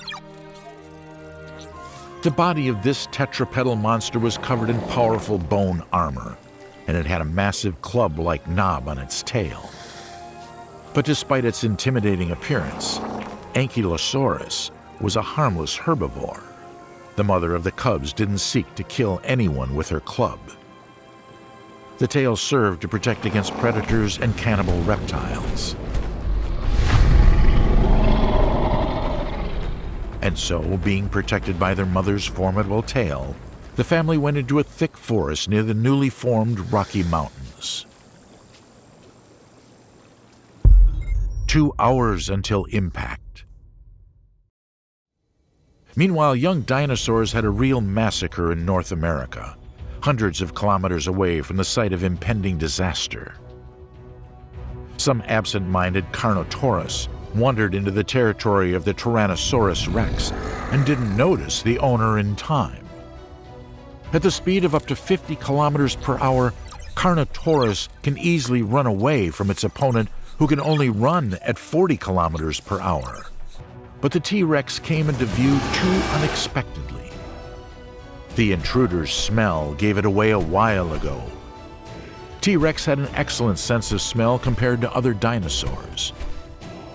And in terms of eyesight precision, even a hawk might be jealous of this predator.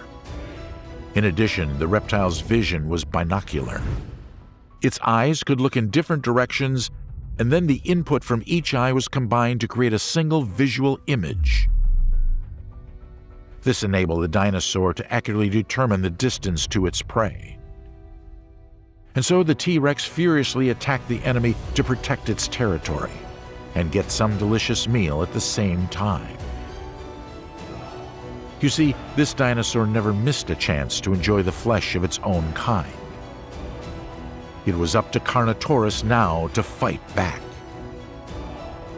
If we saw this fight and had to take a bet, everyone would put their money on the T-Rex. The Carnotaurus had no chance. The weight difference was huge. Tyrannosaurus weighed up to 6.8 tons and outweighed Carnotaurus by almost 5 tons. Its muscle mass and therefore strength was multiple times greater. Even with its horn-like projection above the eyes, the Carnotaurus had no chance to fight off the T-Rex's super powerful jaws. Tyrannosaurus quickly tore the opponent to pieces and began its feast right away. It was a great stroke of luck for the reptile. According to some estimates, T-Rex needed up to 110 kilograms of meat per day. This is equivalent to daily intake of 3 or 4 lions. As it was preoccupied with lunch, the reptile didn't care to look up. And so it missed the bright light in the sky that was growing bigger by the second. 10 minutes until the impact. A huge asteroid was approaching the planet. In a few minutes, it will kill 75% of all living creatures, causing the Cretaceous Paleogene extinction event. In 1980, scientists proposed a hypothesis that it was the asteroid impact that led to this disaster. They found far more iridium in 66 million-year-old clays around the world than in layers above and below. This is a very rare substance on Earth. But there's a lot of it in some types of asteroids, which is why iridium is sometimes dubbed a space metal. Scientists suggested that the metal was probably brought by an asteroid in a collision event. 10 years later, another team of researchers determined the exact site of the impact. A crater with a diameter of 180 kilometers was discovered in the Yucatan Peninsula and was named Chicxulub. Its age coincides with dinosaur extinction. Chicxulub has a huge amount of iridium, and as we move away from the crater's center, less and less metal is found. In addition, 25,000 animal fossil fragments were recently found in New Jersey quarries. These creatures died on the same day at the end of the Cretaceous period. This was another evidence of the mass extinction that followed the asteroid impact. 2 minutes until impact.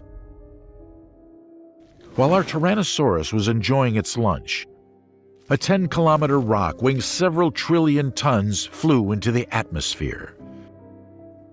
The gravity's pull was becoming exceedingly stronger, accelerating the object to a fantastic 20 kilometers per second speed. Like a piston, the asteroid squashed one 20-kilometer air column after another. Along with friction, this process heated the giant rock to tens of thousands of degrees Celsius, making it much brighter than the sun.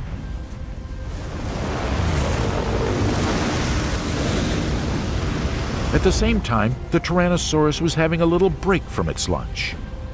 It lifted its head up and was blinded by the light of the blazing sky. The dinosaur quickly lowered its head, closing its eyes. But the light was burning them even through closed eyelids. The heat incinerated the reptile's skin, set fire to the trees and grass around it. A second later, the asteroid disappeared over the horizon, leaving the glowing sky behind. Tyrannosaurus Rex got a little break, but only for a moment. Nothing was happening for a few seconds, but then the sky got blindingly bright. The asteroid crashed into the Gulf of Mexico near the northern coast of the Yucatan Peninsula.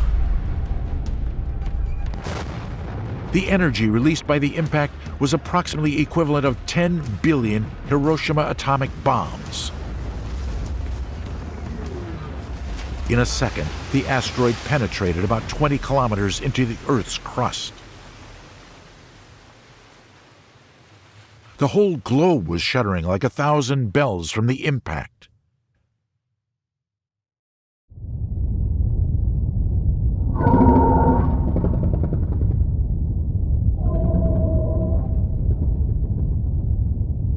To put this into perspective, a relatively recent Krakatoa volcano eruption caused half of crew members' eardrums to rupture on one of the ships 70 kilometers away.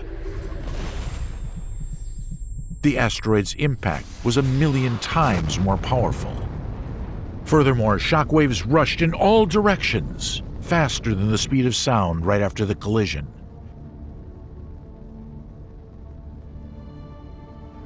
They were so strong that they skinned animals alive, lifted them up into the air, swirled them around, and crushed everything, even hundreds of kilometers away from the crater. The heaviest dinosaurs flew like balloons. The T-Rex sustained a severe concussion and died in an instant. Immediately, the shockwave lifted its body up into the air for several seconds. The wave continued to spread, going a few times around the globe. But even before killing the T-Rex, the asteroid destroyed the herd of Alamosauruses that we saw previously. Animals were grazing right next to where the infernal rock fell. Dinosaurs couldn't escape the unthinkable heat. It burned everything to the ground, turning animal bones to ashes. Meanwhile, the female Ankylosaurus with her 4 babies was peacefully eating leaves in the forest. They were hundreds of kilometers away from the impact site. However, they died even before the Alamosauruses. The red-hot asteroid caused huge fires while passing through the atmosphere. One of them broke out where a family of ankylosaurs was grazing. The fire instantly incinerated the forest, leaving the reptiles no chance to survive.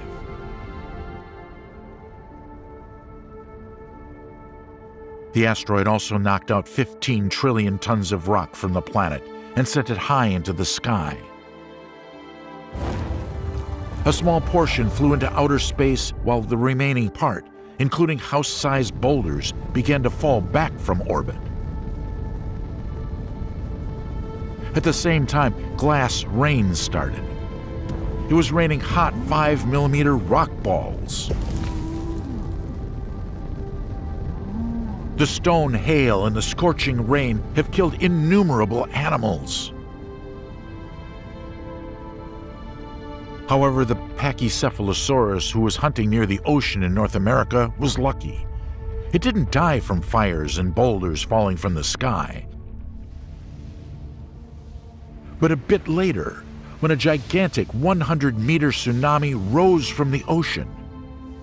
To get some idea about its scale, consider the devastating tsunami in Japan of 2011. The waves were barely 10 meters high. Nonetheless, almost the entire island state incurred losses.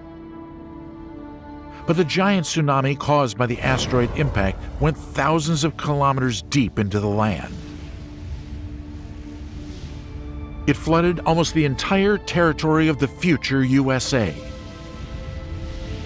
Wave traces have even been found in North Dakota. One of these waves took the Pachycephalosaurus under, dragged its body into the ocean, and buried it in the abyss. The area of modern Mongolia. Just then, an elderly Tarbosaurus was looking for a prey. Here, 15,000 kilometers from the explosion epicenter, hundreds of dinosaur species still roam the wooded areas. Meanwhile, the disaster was getting closer by the minute. The asteroid impact triggered a series of terrible earthquakes measuring up to 11.2 points. The tremors were about 50 times stronger than any earthquake known to humanity.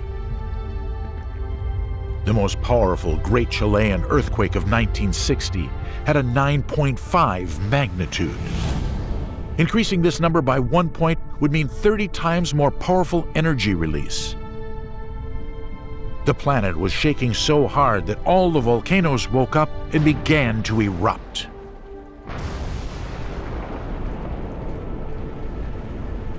About 70 billion tons of pulverized stones, soot, ash, and carbon monoxide rose up as a result of eruptions.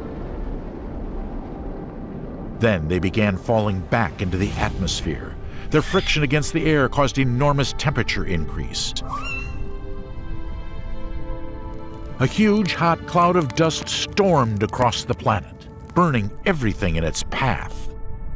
It was approaching Mongolia at a speed of 18,000 kilometers per hour.